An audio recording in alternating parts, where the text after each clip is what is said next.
Before we step into the life of Marcus Aurelius, let me invite you to settle in. Find a comfortable position. Let the weight of the day begin to fall away. You've discovered this video for a reason. Perhaps you're seeking wisdom, perhaps you need rest, or perhaps both. Whatever brought you here, you're exactly where you need to be. Over the next 2 hours, I'll be your guide through the extraordinary journey of Marcus Aurelius, the philosopher emperor who ruled the ancient world while wrestling with the very questions that still keep us awake at night. His story isn't just history, it's a mirror reflecting our own struggles with duty, loss, power, and what it means to live well.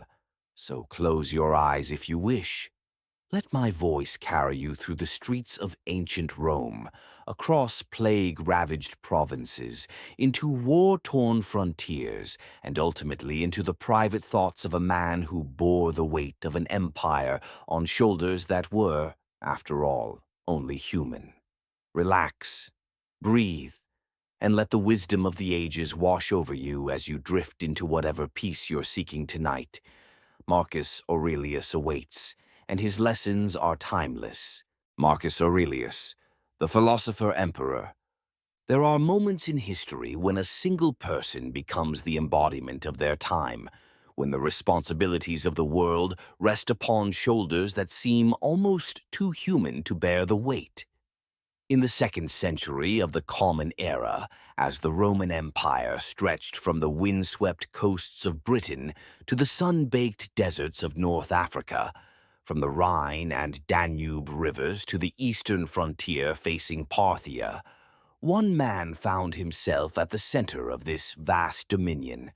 His name was Marcus Aurelius Antoninus Augustus, and he would become known to history as the Philosopher Emperor, the last of Rome's 5 good emperors, and the author of one of philosophy's most enduring works. But before he was an emperor, before he was a philosopher whose private thoughts would be read by millions across the centuries, Marcus Aurelius was simply a boy born into privilege and tragedy, shaped by loss and learning, by duty and desire. His story is not just the tale of one man's rise to power. It is the story of how philosophy can be lived, how virtue can be practiced in the face of impossible odds, and how a human being can strive to remain human even when the weight of an empire threatens to crush the soul beneath it. Close your eyes for a moment and imagine the city of Rome in the year 121. The Eternal City, they called it. A metropolis of nearly 1 million souls, larger than any city that would exist for more than 1,000 years after its fall. The streets were narrow and winding, crowded with people from every corner of the known world. Latin mixed with Greek, Aramaic with Egyptian, the languages of commerce and conquest, creating a constant hum of human activity. The smell of baked bread wafted from street vendors, while the acrid smoke of countless fires hung in the air. Marble temples gleamed white in the Mediterranean sun, their columns reaching toward the heavens in silent testament to gods who had watched over this city for centuries. It was into this world on the 26th day of April that a child was born to a prominent patrician family. The boy was named Marcus Annius Verus, after his father, and from his first breath he was marked for greatness, though not in the way anyone could have predicted. His family was wealthy beyond measure, connected to the very heights of Roman power through blood and marriage. His paternal grandfather, also named Marcus Annius Verus, had served as consul twice and held the prestigious position of prefect of Rome. His maternal grandmother was heiress to one of the most massive fortunes in the empire. Yet privilege could not shield the young Marcus from the harsh realities of life in the ancient world. When the boy was barely 3 years old, his father died. The man who should have guided him through childhood, who should have taught him the ways of Roman aristocracy and prepared him for his inheritance, simply vanished from his life, leaving behind only memories too faint for a child so young to truly hold. In that moment, Marcus Aurelius learned the first and perhaps most fundamental lesson of Stoic philosophy, though he was far too young to understand it: that nothing in this world is permanent, that everyone we love will one day be taken from us, and that we must find strength not in what we possess but in how we respond to loss. The boy's mother, Domitia Lucilla, became his anchor in a world suddenly made uncertain. She was a woman of remarkable character, intelligent and pious, devoted to her son with a fierce maternal love that would shape him profoundly. In the first book of his Meditations, written decades later when Marcus was himself an aging emperor, he would remember her with deep gratitude: her reverence for the divine, her generosity, her inability not only to do wrong, but even to conceive of doing it. She taught him by example rather than instruction, showing him that virtue was not an abstract concept to be discussed in philosophical debates, but a way of living, a series of choices made moment by moment in the face of life's endless challenges. Young Marcus was also raised by his paternal grandfather, the elder Marcus Annius Verus. From this stern but loving man, the boy learned discipline and duty, the weight of responsibility that came with his privileged position. But he also learned something else, something that would prove far more valuable in the years to come. He learned that wealth and power were not shields against suffering, that even the most prominent families faced tragedy and loss, that being human meant accepting vulnerability as the price of love and connection. The education of a Roman aristocrat was a serious matter, and Marcus received instruction from some of the finest minds of his age. As was customary for boys of his class, he was educated at home by a succession of tutors who taught him Latin and Greek, rhetoric and philosophy, the accumulated wisdom of centuries. But Marcus was no ordinary student. From his earliest years, he displayed an unusual seriousness, a contemplative nature that set him apart from other children. Where his peers might be playing or engaging in youthful mischief, Marcus could often be found absorbed in his studies, his young mind grappling with questions that would occupy him for the rest of his life. When Marcus was around 11 or 12 years old, something profound happened that would alter the course of his life. One of his teachers, a painting master named Diognetus, introduced him to philosophy, and specifically to the Stoic school of thought that had been founded in Athens 5 centuries earlier. The young Marcus was captivated.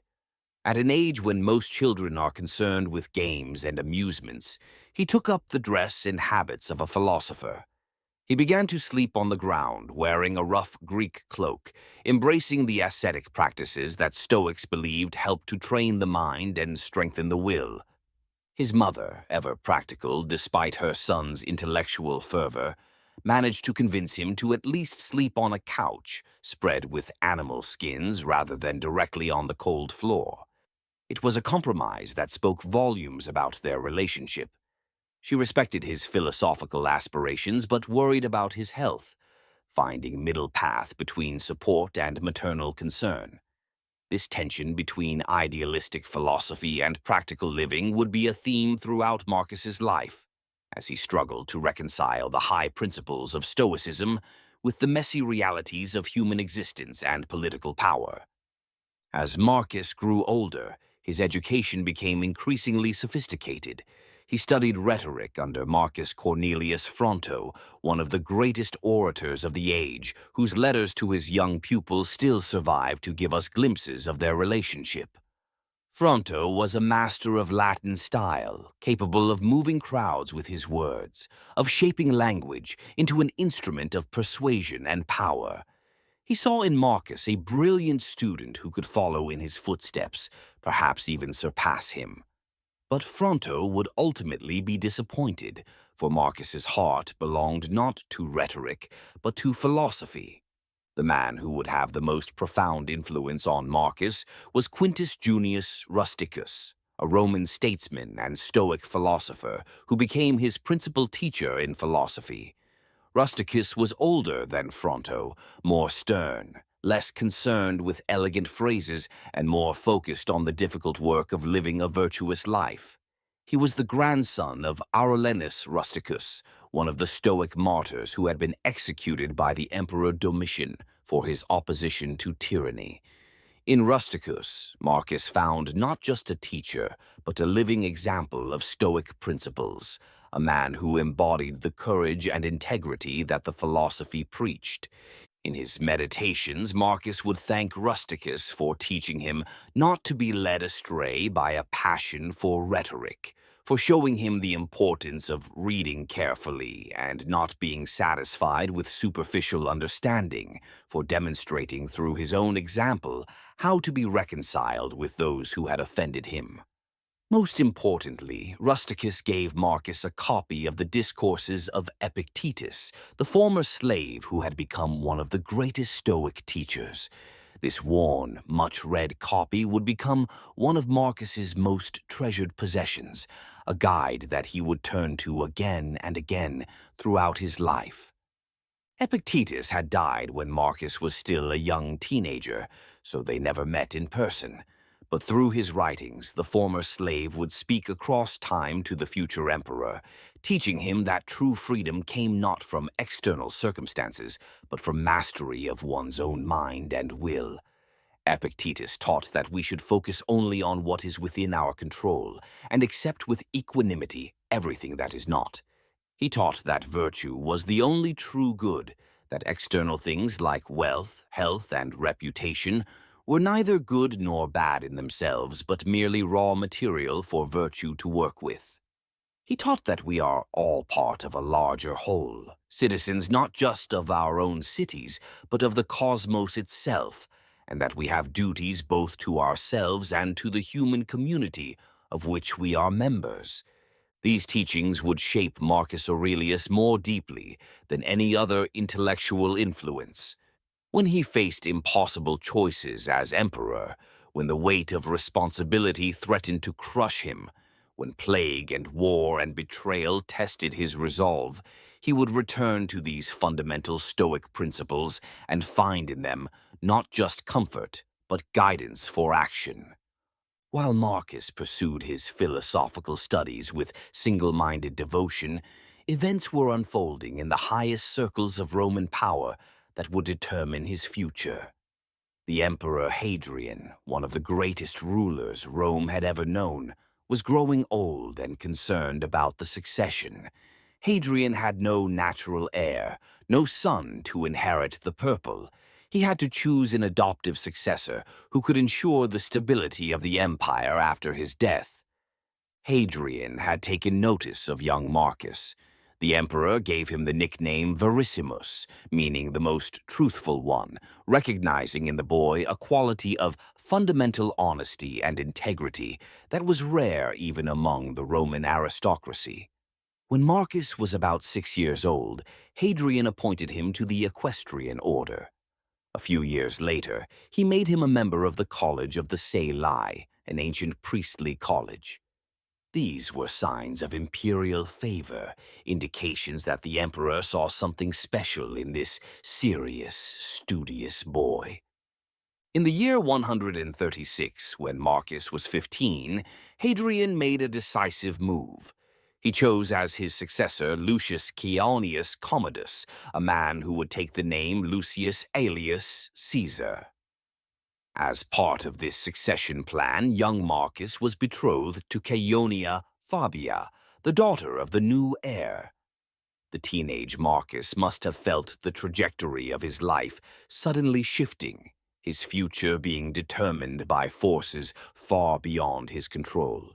He was being drawn into the web of imperial politics, his personal desires and philosophical aspirations increasingly subordinated to the demands of state. But fate had other plans. In early 138, Lucius Aelius Caesar died suddenly. The succession was thrown into chaos once again. Hadrian, now in failing health and desperate to secure the future of the empire, made a new choice. He adopted Titus Aurelius Antoninus, the husband of Marcus's aunt, Faustina the Elder, as his successor. But there was a condition. Antoninus must in turn adopt two young men as his own heirs. One was Marcus, now 17 years old. The other was the young son of the deceased Lucius Aelius, a boy who would be known as Lucius Verus. The complexity of these arrangements reveals Hadrian's strategic thinking. Antoninus was probably meant as a transitional figure, a stable hand to guide the empire for a few years, while Marcus and Lucius matured. At 17, Marcus was already being marked for eventual rule, though he would have to wait more than 2 decades before that destiny was fulfilled. The engagement to Caeonia Fabia was broken off, and instead Marcus would eventually marry Faustina, the daughter of his adoptive father, Antoninus. Most young men would have been overjoyed at such a prospect. To be chosen as the future emperor of Rome, to be promised the greatest power the world had ever known, surely this should have been a cause for celebration. But Marcus Aurelius did not react with joy. In fact, ancient sources tell us that he greeted the news with something approaching sadness, or even reluctance. His training as a Stoic had taught him to see the imperial office not as a prize to be sought, but as a duty to be fulfilled. He knew that being emperor would mean sacrificing his philosophical studies, giving up the contemplative life he loved for the endless demands of power. He knew it would mean carrying responsibilities that could crush a man's soul, making decisions that would affect millions of lives. And so, with reluctance, but also with a sense of duty that would define his entire reign, the young Marcus Aurelius moved from his mother's house to live in the imperial household. He was no longer just a student of philosophy. He was Caesar, heir to the throne, being groomed for the most powerful position in the ancient world. His education continued, but now it included the practical work of governance. He learned how the empire functioned, how laws were made and enforced, how the vast machinery of Roman administration kept control over millions of people speaking hundreds of languages across 3 continents. The reign of Antoninus Pius, which lasted from 138 to 161, was remarkably peaceful and prosperous. It was the height of what historians would later call the Pax Romana, the Roman peace. The empire's borders were secure. Trade flourished. The cities grew wealthy. For a generation, Romans could live their lives without the constant fear of invasion or civil war that had plagued earlier eras. It was a golden age, though perhaps only those who lived through what came after could fully appreciate its brilliance. During these years, Marcus served his apprenticeship in power. In 140, when he was 19 years old, he was made consul for the first time, sharing the office with Antoninus himself. This was an honor, but it was also a test and a training. As consul, Marcus presided over meetings of the Senate, dealt with administrative matters, gained practical experience in the art of governance. He would serve as consul 2 more times before becoming emperor, each term adding to his education in statecraft. In 145, Marcus married Faustina, the daughter of Antoninus Pius, and thus technically his adoptive sister, though they were also biological cousins. Since Antoninus was Marcus's adoptive father, the emperor had to formally release one of them from his paternal authority for the marriage to take place according to Roman law. The wedding was noteworthy enough that coins were struck to commemorate it, a sign of its political importance. But beyond the public ceremony and state significance, Marcus and Faustina seem to have shared genuine affection. Their letters, preserved in fragments, reveal real warmth and concern for one another. Faustina would become one of the most controversial figures in Marcus's life. Ancient sources, particularly the notoriously unreliable Historia Augusta, would accuse her of numerous affairs and schemes. These accusations have echoed through history, repeated so often that they have sometimes been taken as fact. But we must approach such claims with caution. The Historia Augusta was written long after the events it describes by an author with unclear motives and a tendency toward sensationalism. Marcus himself, in his Meditations, describes Faustina as obedient, affectionate, and simple in the best sense. When she died in 175, he was devastated. He deified her, built a temple in her honor, founded charitable institutions in her name. These are not the actions of a man who believed his wife had betrayed him. Over their 30-year marriage, Marcus and Faustina had at least 14 children, including 2 sets of twins. Childbirth in the ancient world was dangerous, and childhood diseases took a terrible toll. Of their many children, only 6 survived to adulthood, 5 daughters and 1 son. The death of each child must have been like a knife to Marcus's heart, a test of his Stoic principles. Could he maintain his philosophical equanimity in the face of such personal grief? Could he accept these losses as part of the natural order, as Stoicism taught, when every fiber of his being screamed in anguish at the unfairness of it all? In his Meditations, Marcus would write often about death, about the transience of all things, about the foolishness of becoming too attached to what cannot last. But these were not the cold abstractions of a man who had never loved and lost. They were the hard-won wisdom of someone who had buried child after child, who had felt the particular agony of outliving those who should have outlived him.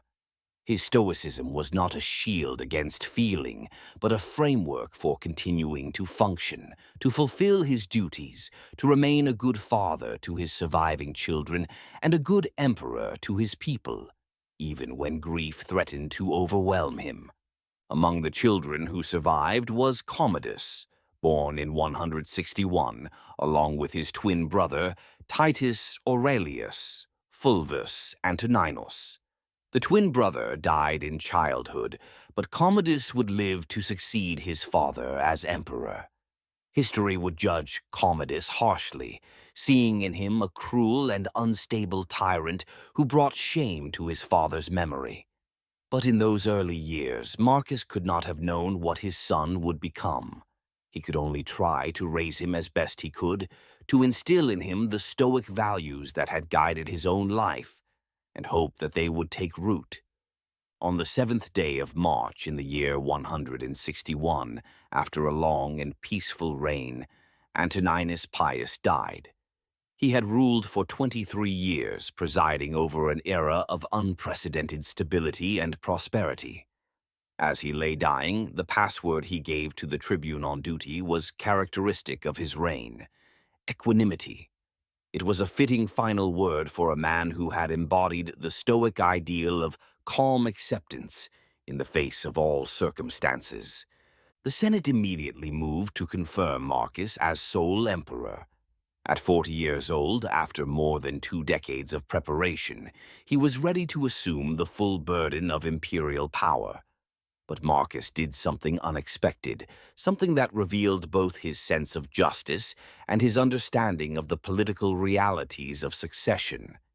He insisted that Lucius Verus, his adoptive brother, be made co-emperor with equal powers. The Senate was surprised but complied. Thus began one of the most unusual arrangements in Roman history, a true sharing of imperial authority between 2 men of equal rank. Why did Marcus make this choice? Perhaps he felt duty-bound to honor what he believed had been Hadrian's original plan. Perhaps he genuinely loved Lucius as a brother and wanted to share the burden. Or perhaps he understood that leaving Lucius alive but subordinate might create a focus for discontent, a rallying point for those who opposed him. A ruthless emperor would have found a way to dispose of a potential rival. But Marcus was not ruthless. He was a Stoic, and Stoicism taught that justice meant giving each person their due, that we are all part of a common humanity and must treat each other with the respect that recognition demands. In official titulature, Marcus became Imperator Caesar, Marcus Aurelius, Antoninus Augustus. Lucius, taking Marcus's family name, became Imperator Caesar Lucius Aurelius Verus Augustus. They were equals in law, though in practice Marcus's greater experience and philosophical training made him the senior partner. Lucius was younger, less serious, more inclined to enjoy the pleasures of imperial life. Ancient sources paint him as something of a playboy, fond of parties and luxury, a stark contrast to Marcus's austere dedication to duty. But the arrangement worked, in part because Lucius seems to have genuinely respected his older brother and deferred to his judgment on important matters. The first acts of the new emperors were revealing. They created programs to help the poor, increased pay for the soldiers, showed respect for the Senate, and encouraged free speech. They were popular with the people, who appreciated their civilized manner and lack of pomp. The transition had been smooth, orderly, a testament to the system of adoptive succession that had served Rome so well for generations. But this peace would not last. Even as Marcus and Lucius were settling into their new roles, events far from Rome were already unfolding that would test them in ways neither could have imagined. Almost immediately after Marcus and Lucius assumed power, crisis struck in the east. The Parthian Empire, Rome's great rival in the region, invaded Armenia, which was under Roman protection. The governor of Syria marched to confront them, but was defeated and retreated in chaos. This was not merely a border skirmish. It was a direct challenge to Roman authority, a test of the new emperor's resolve. If Rome did not respond forcefully, the empire's entire eastern frontier could collapse. Lucius, who had more military experience than Marcus, was given command of the Eastern campaign. In 162, he set out for Syria with a large force. Marcus remained in Rome, managing the day-to-day administration of the empire, dealing with legal matters corresponding with provincial governors, handling the endless stream of decisions that required imperial attention. The division of labor made sense, but it must have been difficult for Marcus, who had to trust his co-emperor to handle a crisis that could determine the fate of the empire while he stayed behind in the capital. The war in the east dragged on for 4 years. The Roman forces eventually prevailed, due largely to capable generals serving under Lucius, particularly Avidius Cassius, who would play a dramatic role in Marcus's life years later. The Romans sacked Ctesiphon, the Parthian capital, and imposed terms favorable to Rome. Armenia was secured, and the eastern frontier was stabilized. It was a significant victory, and coins were struck celebrating the success. But the victory came at a terrible cost that no one had anticipated. The returning Roman legions brought back more than loot and glory. They brought disease. In 165 or 166, a terrible plague broke out among the Roman troops in Mesopotamia. Modern scholars believe it was probably smallpox, though without ancient medical knowledge or surviving tissue samples, we cannot be certain. What is certain is its devastation. The disease spread with terrifying speed through the densely packed military camps, then followed the legions as they returned to Rome. From there it radiated outward through the empire's extensive network of roads and trade routes, reaching every province, every major city, countless small towns and villages. The symptoms were horrifying. Victims suffered from high fever, vomiting, diarrhea that turned from red to black.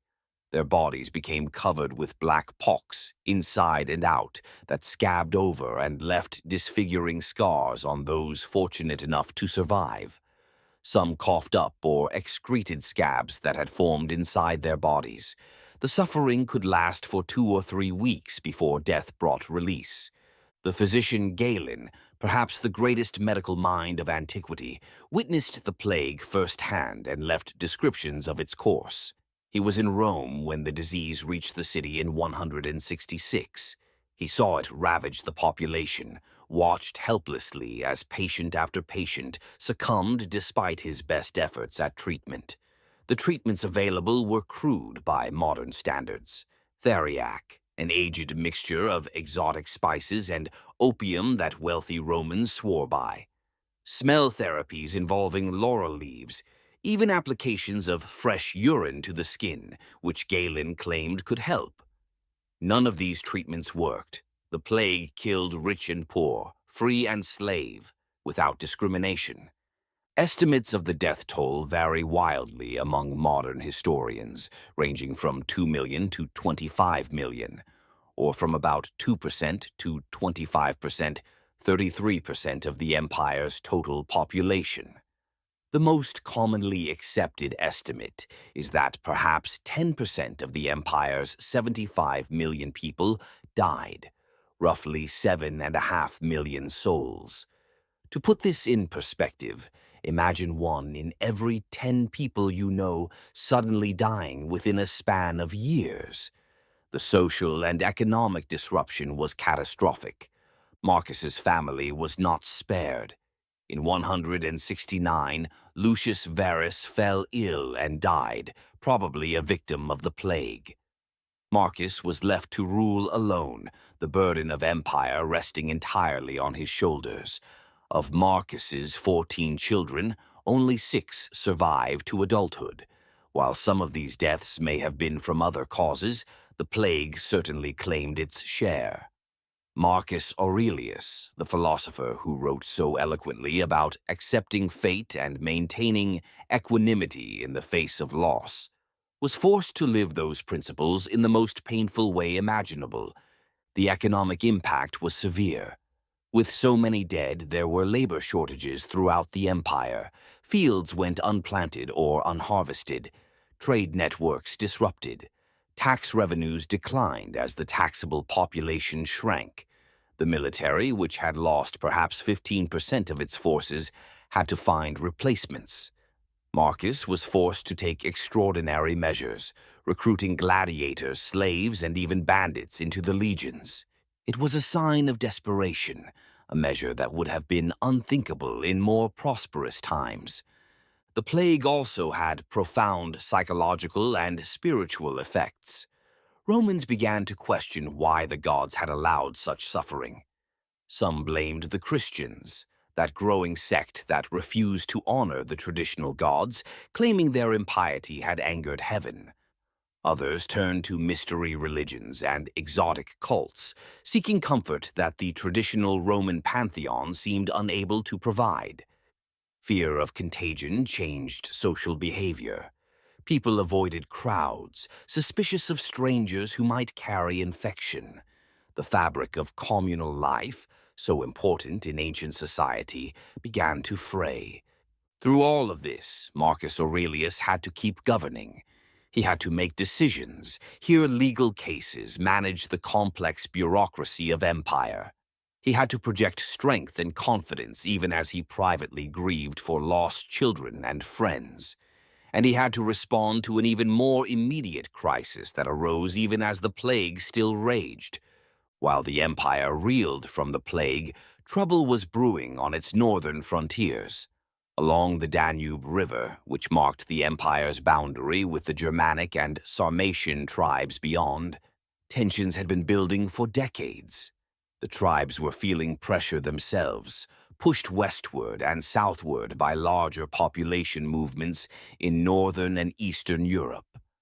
The Goths, migrating from the region around the Vistula River, were displacing other tribes, creating a domino effect of displacement and conflict. During the reign of Antoninus Pius, the emperor had deliberately avoided aggressive military action, relying on diplomacy and his provincial governors to handle frontier issues. This policy had worked while Rome was strong and the tribes were divided.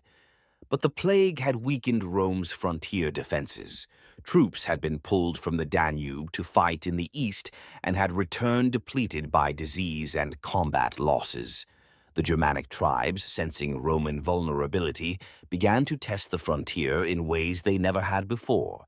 In 166 or 167, a force of about 6,000 Lombards invaded the Roman province of Pannonia.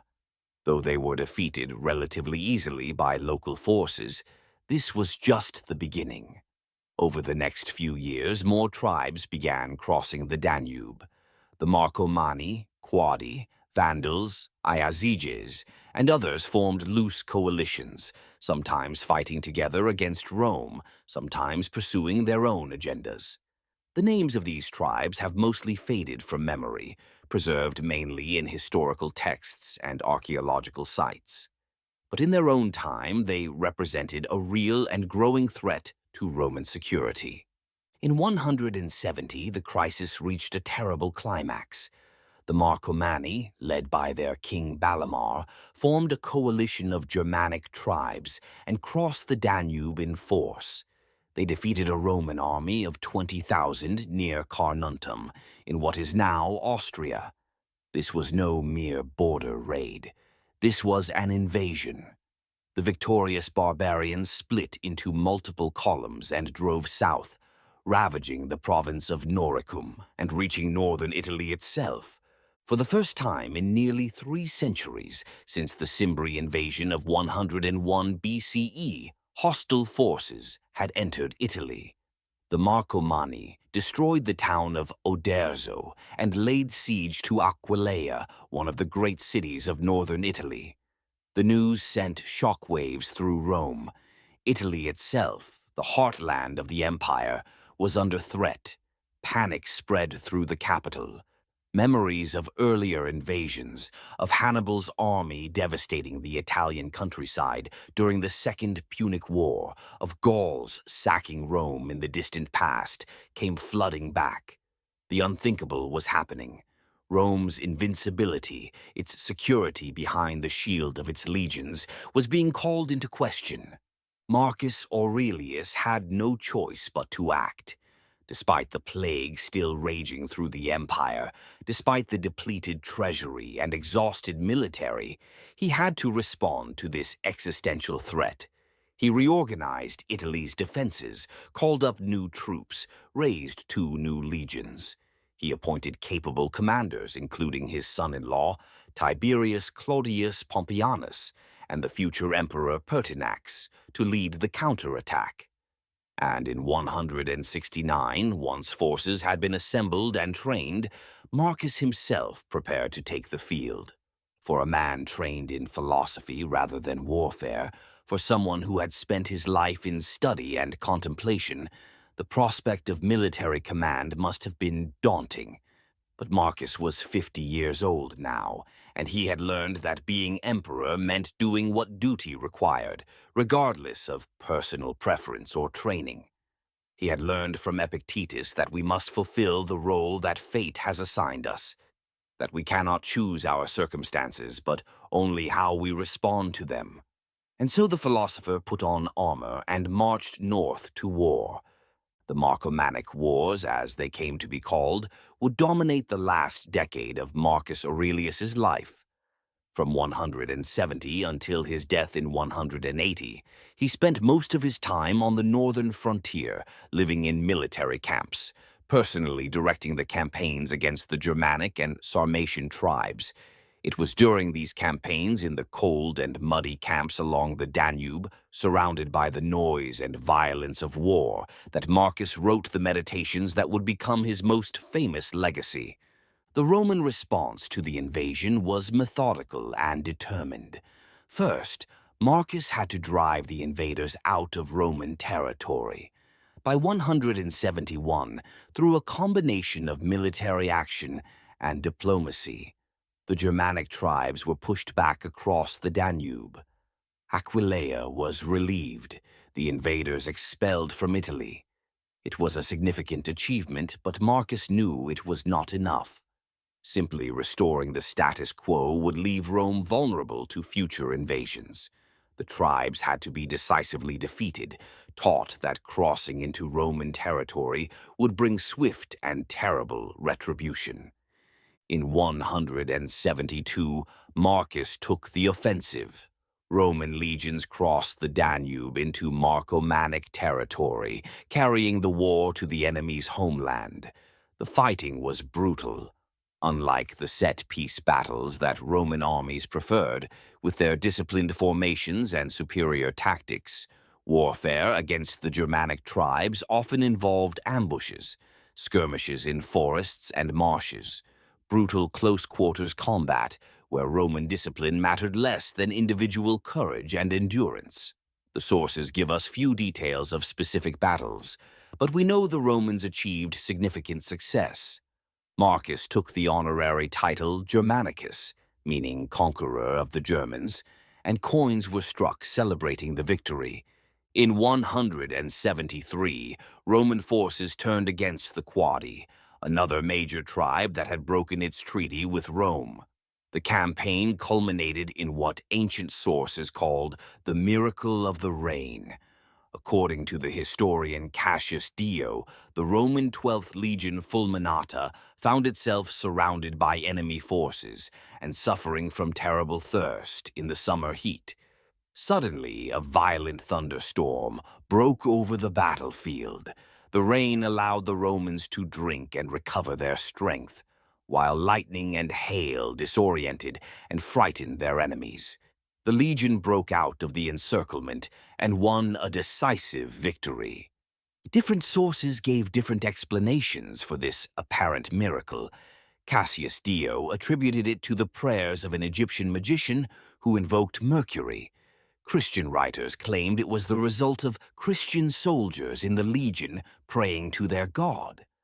Modern historians might simply note that summer thunderstorms are not uncommon in Central Europe, and that desperate men will see divine intervention in favorable weather. But for Marcus Aurelius, trained in Stoic philosophy with its emphasis on divine providence and the rational order of the universe, the storm may have seemed a sign that the gods, or fate, or the Logos, favored Rome's cause. Perhaps the most famous battle of the Marcomannic Wars took place toward the end of 173, fought over a frozen portion of the Danube River. The Quadi and Iazyges had formed an alliance and fielded a combined force that outnumbered the Romans. The tribe's warriors had trained their horses to ride on ice, giving them an advantage in mobility. Marcus, facing possible defeat, ordered his men to form into a square formation, with the infantry protected by a shield wall and the cavalry, including Marcus himself, positioned in the center. The battle was desperate and close-fought. The tribesmen charged again and again, trying to break the Roman formation. But Roman discipline held. In close quarters fighting on the treacherous ice, superior Roman training and equipment prevailed. The tribal forces broke and fled, suffering heavy losses.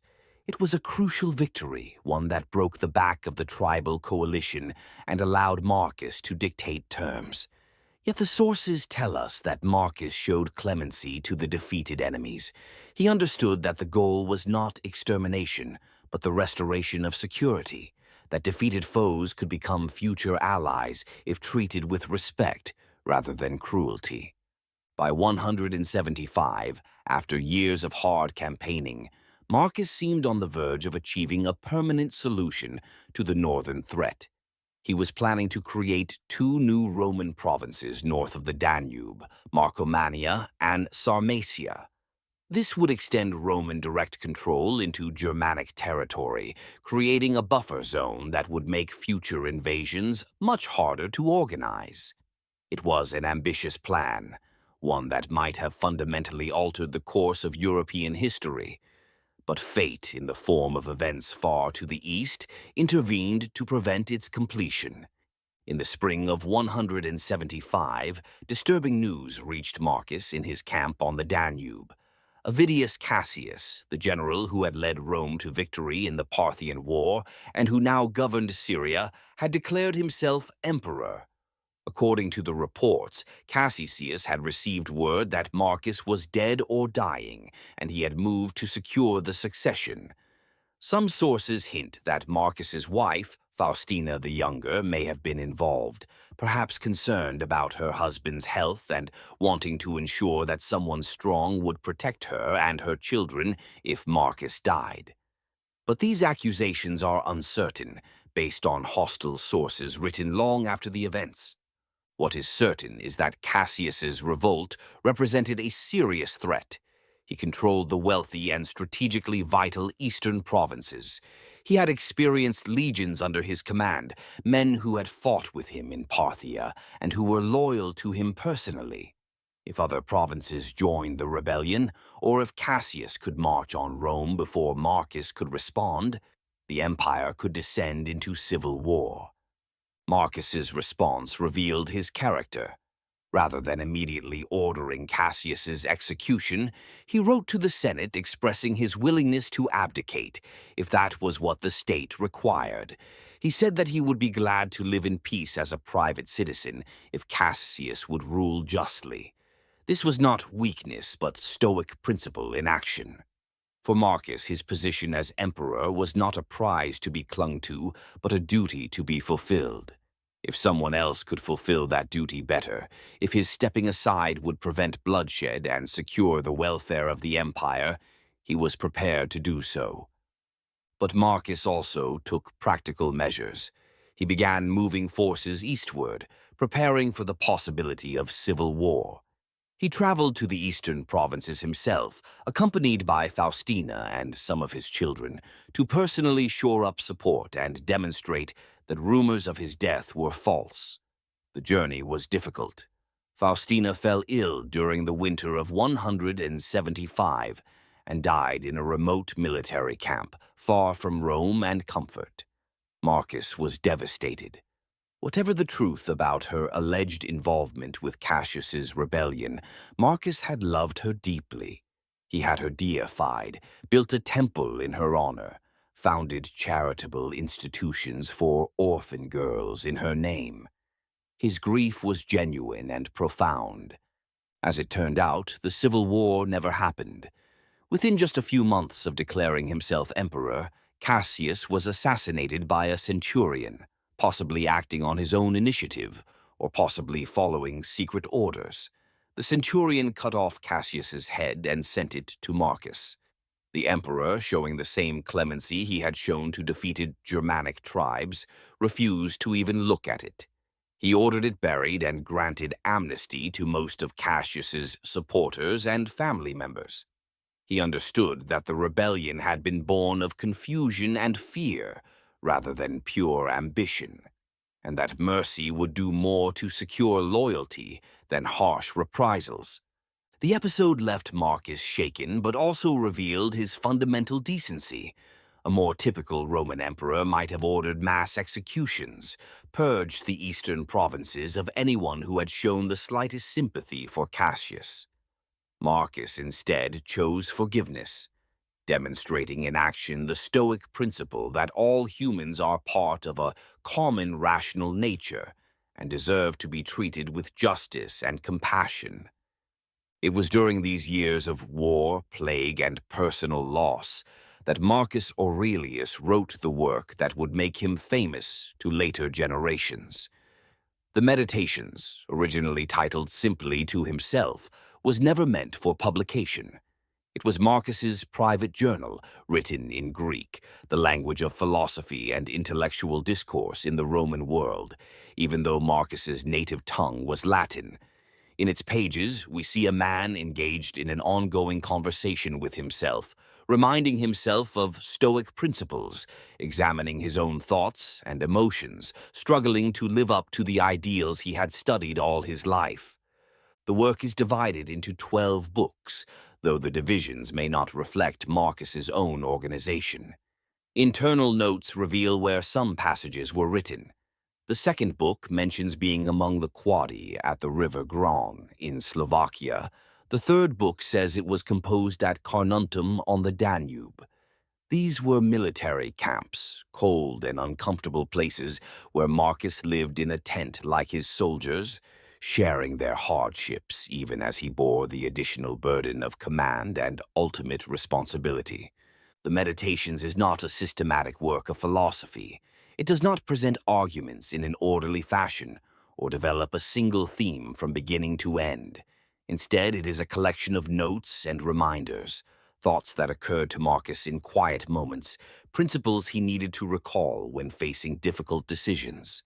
The same ideas recur again and again, approached from different angles, as Marcus works to internalize them fully, to make them not just intellectual concepts, but lived realities. One central theme is the dichotomy of control, the fundamental Stoic teaching that Marcus had learned from Epictetus. Some things are within our power, Marcus reminds himself, and some things are not.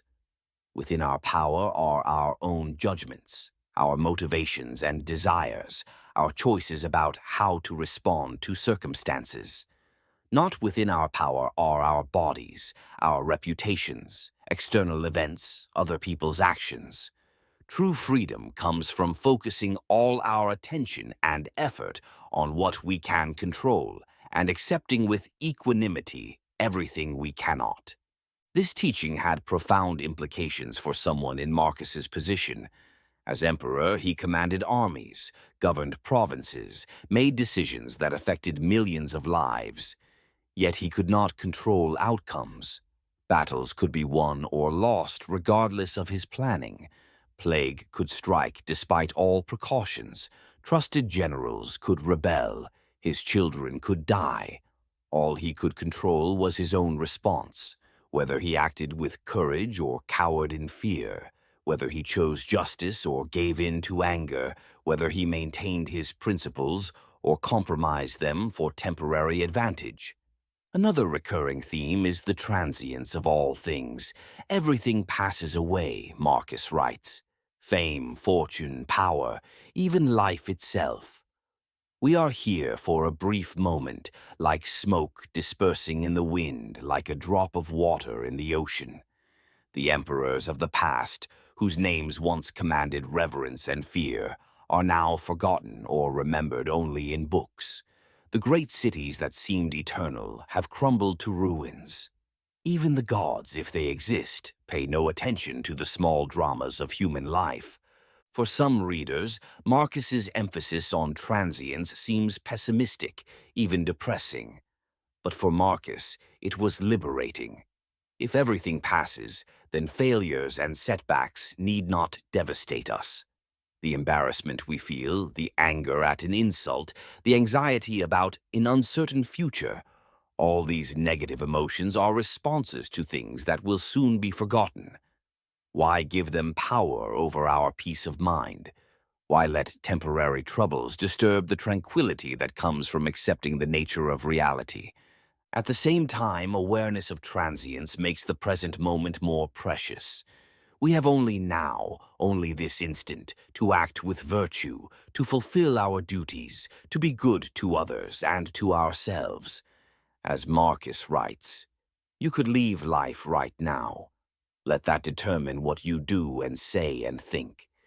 Death is a theme that runs throughout the meditations, not in a morbid way, but as a reminder to live fully and well while life lasts. Marcus also writes extensively about our relationship with other people. He reminds himself that all humans share a common rational nature, that we are members of a universal human community. When someone wrongs us, it is because they are confused about what is truly good for them. The proper response is not anger, but education, or at minimum, patience and understanding. We are made for cooperation, Marcus writes, like feet or hands or eyelids. To work against each other is contrary to nature. This Stoic cosmopolitanism, the idea that all humans are fellow citizens of a cosmic city, must have been particularly meaningful for Marcus as emperor. He ruled over an empire of incredible diversity: Greeks and Romans, Egyptians and Syrians, Gauls and Africans, all living under Roman law. The empire's strength came from its ability to integrate different peoples, to make citizens of former enemies, to create unity from diversity.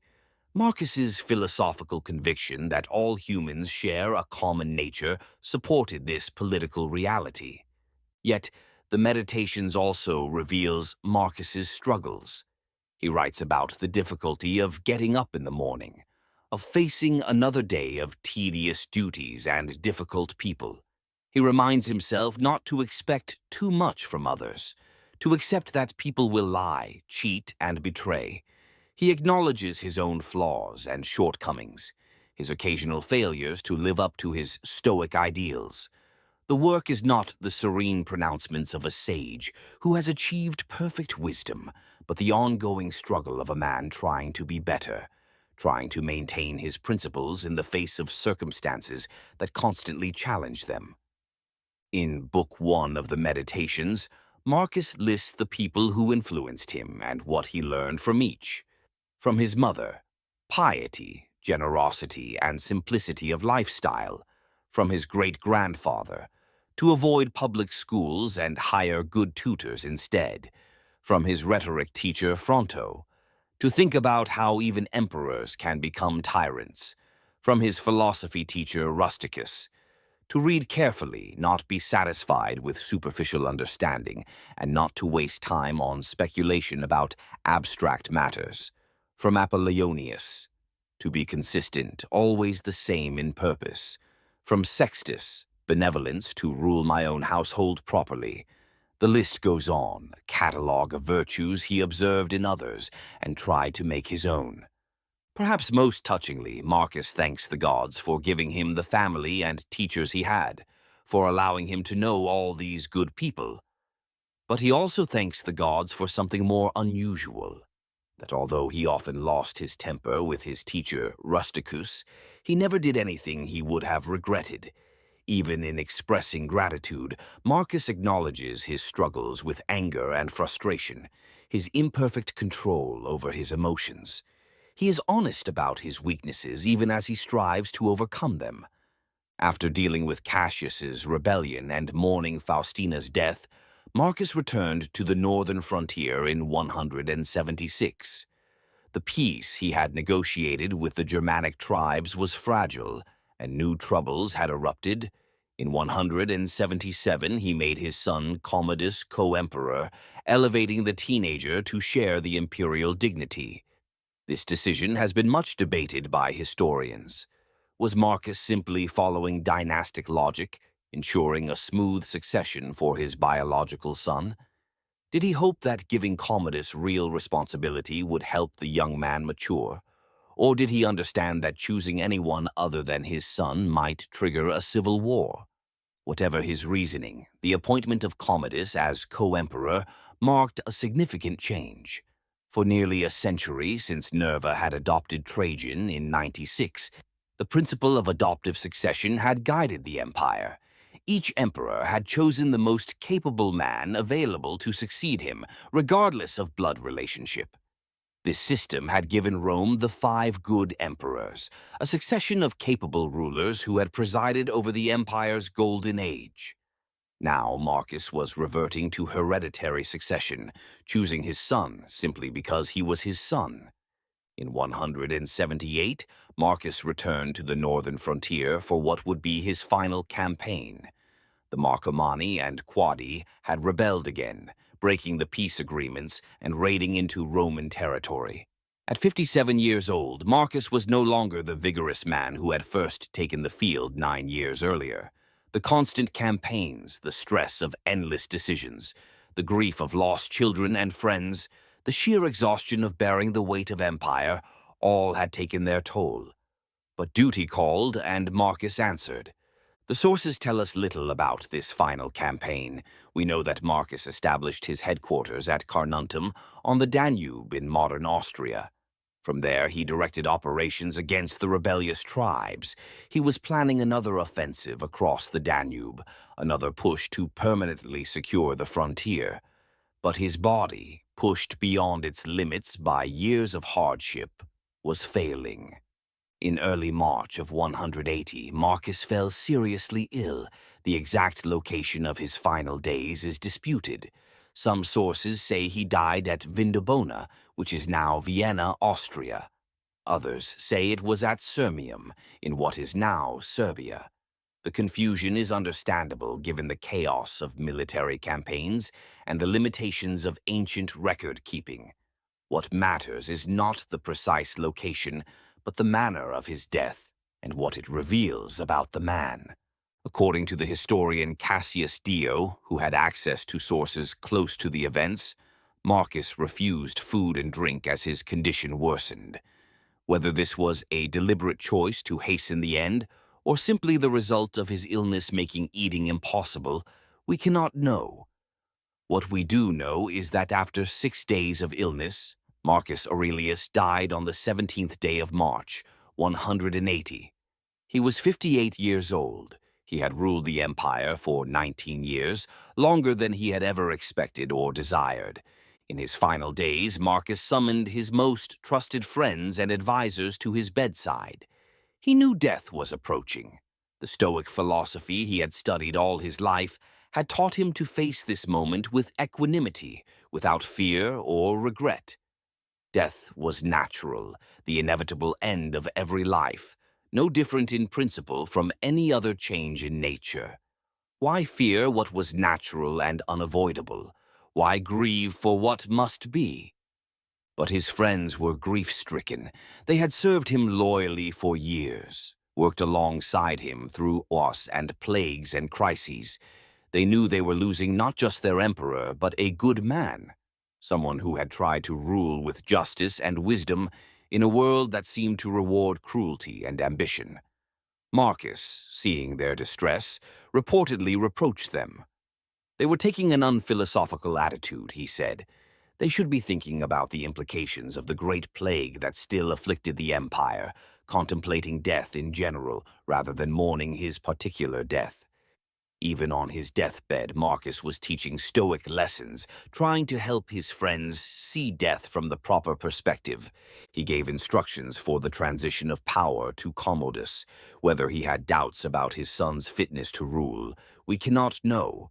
If he did, he kept them to himself. 19 years old, young but not impossibly so for an emperor. Marcus had to trust that his son had absorbed at least some of the lessons he had tried to teach, that the example of Stoic virtue would guide Commodus, even if philosophical principles did not. The password Marcus gave to the tribune on duty that final night was reportedly a single word: equanimity. It was fitting. Equanimity. That calm acceptance of whatever fate brings, that refusal to be disturbed by things outside our control, had been the central theme of his philosophy and his life. In his final moment of consciousness, he returned to that principle one last time. Marcus Aurelius died as he had lived, trying to maintain his stoic composure, trying to face even death as just another event to be met with reason and acceptance. His body was cremated according to Roman custom, and his ashes were returned to Rome to be placed in Hadrian's mausoleum, where they would rest until the Visigoth sack of the city in 410. He was immediately deified, declared a god by the Senate, joining the long line of emperors who had been elevated to divine status after death. A column was erected in Rome to commemorate his victories, covered with spiral reliefs depicting scenes from the Marcomannic Wars. An equestrian statue was raised showing Marcus in military dress. Both still stand in Rome today, silent witnesses to his reign. Commodus became sole emperor upon his father's death. One of his first acts was to end the northern campaigns and make peace with the Germanic tribes. He returned to Rome and began a reign that would be remembered as one of the worst in Roman history. Commodus was erratic, cruel, possibly mentally unstable. He believed himself to be the reincarnation of Hercules and insisted on fighting in the Colosseum as a gladiator, a shocking breach of imperial dignity. He renamed Rome Colonia Commodiana, the colony of Commodus. He executed senators on flimsy pretexts, surrounded himself with favorites and flatterers, allowed corruption to flourish. The empire that Marcus had worked so hard to preserve and protect began to unravel under his son's misrule. In 192, after 12 years of increasingly erratic behavior, Commodus was assassinated by members of his own household. His death plunged the empire into civil war as rival generals fought for power. The Pax Romana, that long period of relative peace and stability that had lasted for 2 centuries, came to an end. Historians would later mark Marcus Aurelius's death as the beginning of the empire's decline, the moment when Rome's golden age ended and its long, slow fall began. This raises perhaps the most troubling question about Marcus Aurelius's legacy. Did he fail as a father? Should he have recognized that Commodus was unfit to rule? Why did he not choose an adoptive successor, as had been the custom for the past century? These questions have no easy answers. Marcus loved his son. Perhaps paternal love blinded him to Commodus's flaws, or perhaps he hoped that time and responsibility would mature the young man. Or perhaps Marcus understood the political realities. Choosing anyone other than Commodus might have triggered a civil war immediately, rather than delaying it for 12 years.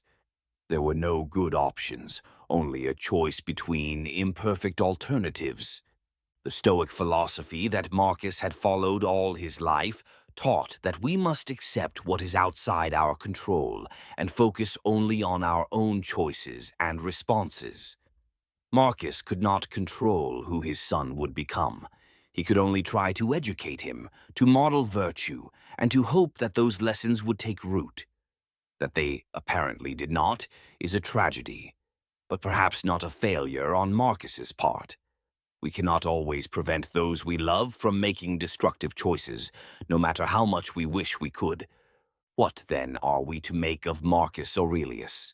How should we understand this complex figure, this philosopher emperor who embodied both the highest ideals of Stoic virtue and the brutal realities of imperial power? In trying to answer these questions, we must remember that Marcus himself never claimed to be a sage, never pretended to have achieved perfect wisdom or complete mastery over his passions. The Meditations reveals a man engaged in constant struggle, constantly falling short of his ideals, and constantly trying to do better. Marcus Aurelius inherited an empire at its peak and spent 19 years trying to hold it together in the face of plague, war, rebellion, and his own human limitations. He did not solve all the problems he faced. He did not prevent the empire's eventual decline. He made mistakes, compromises, decisions that can be questioned.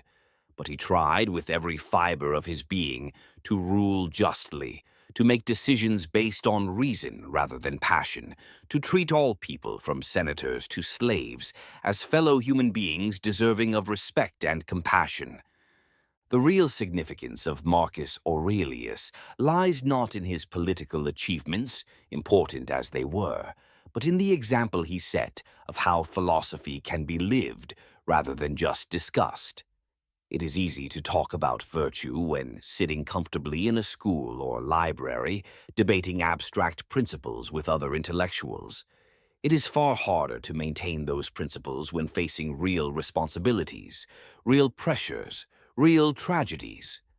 Marcus showed that it was possible, though not easy, to bring philosophical wisdom to bear on the messiest and most difficult aspects of human life.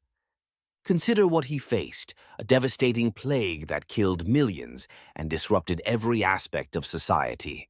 Continuous warfare that drained the empire's resources and cost countless lives. The death of most of his children. The betrayal of a trusted general. The loss of his wife. Personal illness and the knowledge that his body was failing. The constant pressure of decisions that affected millions of people. The loneliness of power, knowing that almost everyone who approached him wanted something, that genuine friendship was nearly impossible for an emperor. Through all of this, Marcus tried to remain steady, to do his duty, to maintain his principles. He did not always succeed. The Meditations is full of reminders to himself to be patient, to control his anger, to avoid despair. These would not be necessary if Marcus never felt impatient, angry, or despairing. He was human, subject to all the emotions and weaknesses that being human entails. But he kept trying. Every day he would return to his Stoic principles, examine his behavior, remind himself of what was truly important. He treated philosophy not as an academic exercise, but as a practical discipline for living, a set of tools for maintaining sanity and humanity in inhuman circumstances. The Meditations was never published during Marcus's lifetime. It was his private journal, written for himself alone, with no thought of how it might appear to others. This gives it a unique value as a historical document. We are reading the private thoughts of one of the most powerful people who ever lived, his honest self-assessment, his fears and doubts and struggles. It is one of the few places in ancient literature where we see through the public mask to the person underneath. And what we see is someone remarkably like ourselves. Marcus worried about getting up in the morning, dealing with difficult people, maintaining motivation when everything seemed pointless. He questioned whether his efforts made any difference, whether anyone would remember him after he was gone, whether the universe cared about human striving.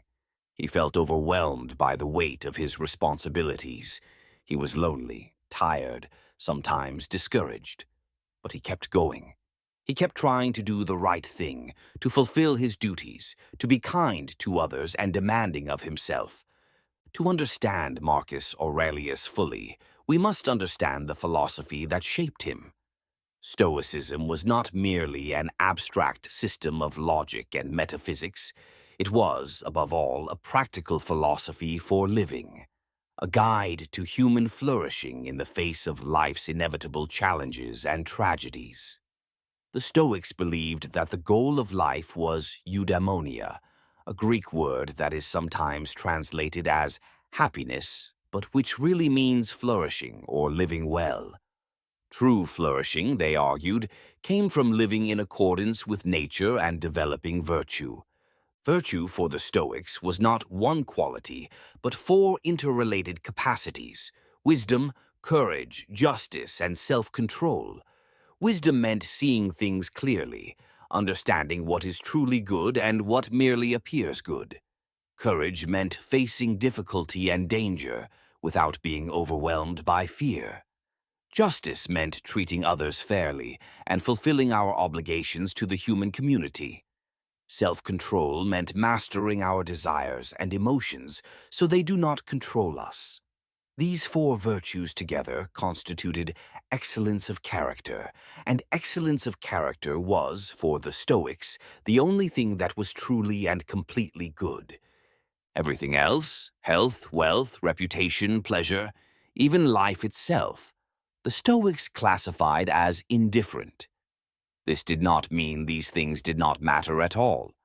The Stoics recognized that some indifferent things are preferred and others dispreferred. All things being equal, health is preferable to sickness, wealth to poverty, life to death. But these things are not good in themselves. They are merely raw material that virtue can work with. A wealthy person can use their wealth virtuously to help others and support good causes, or viciously to indulge selfish pleasures and dominate others. Wealth in itself is neutral. What matters is how we use it. This perspective allowed the Stoics to maintain equanimity in the face of changing circumstances. If virtue is the only true good, then external setbacks cannot destroy our happiness as long as we maintain our virtue. We can be happy even in poverty, illness, imprisonment, or facing death, because happiness depends on our character, not our circumstances. This was not a theoretical position for the Stoics.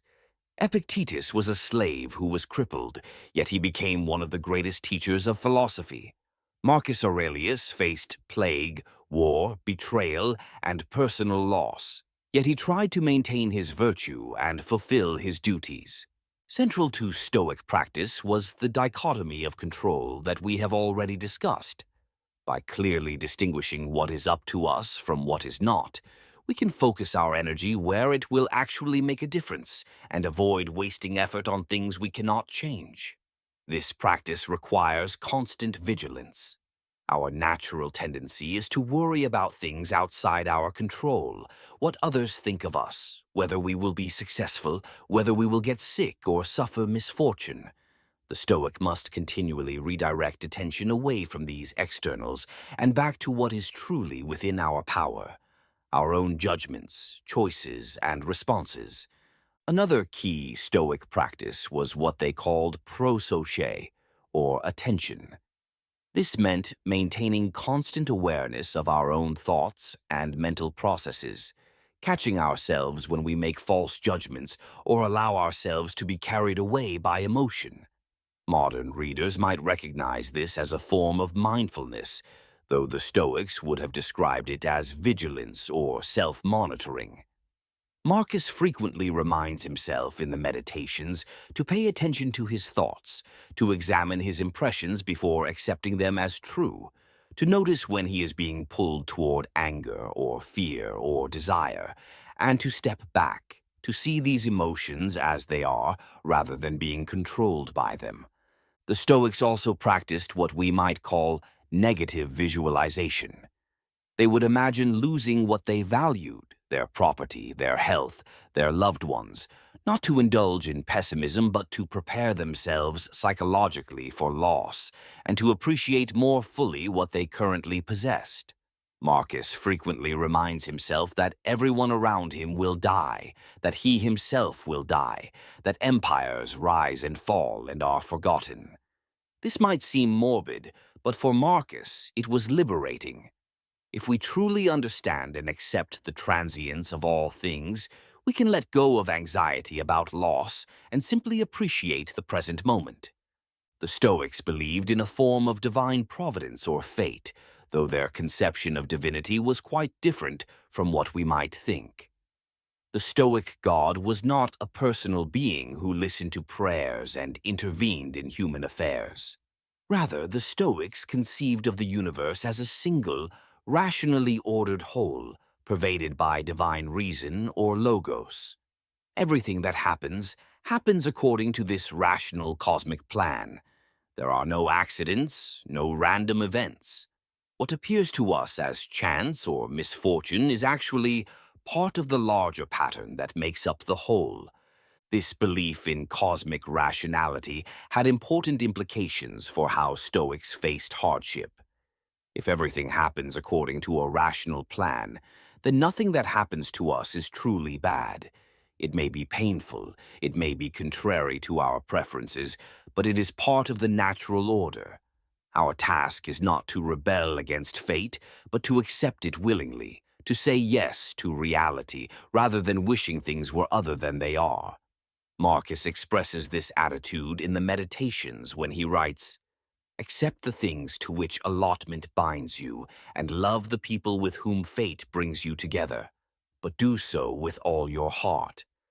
The Stoics also emphasized our connection to the rest of humanity.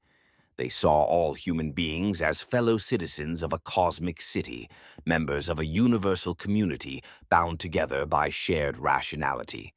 This cosmopolitanism was quite radical in the ancient world, where most people identified primarily with their own city or tribe and viewed outsiders with suspicion or hostility.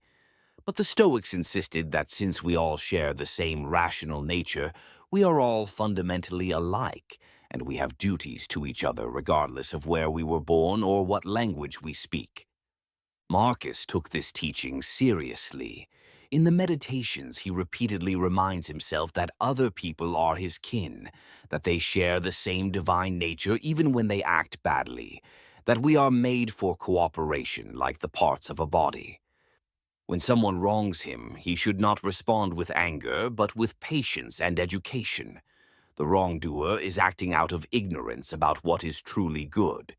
The proper response is to try to help them see more clearly, or if that is not possible, to simply bear with them as we would bear with any other natural phenomenon. This emphasis on cosmopolitanism and universal human brotherhood gave Stoicism a particular appeal in the Roman Empire, which brought together people from many different cultures and traditions.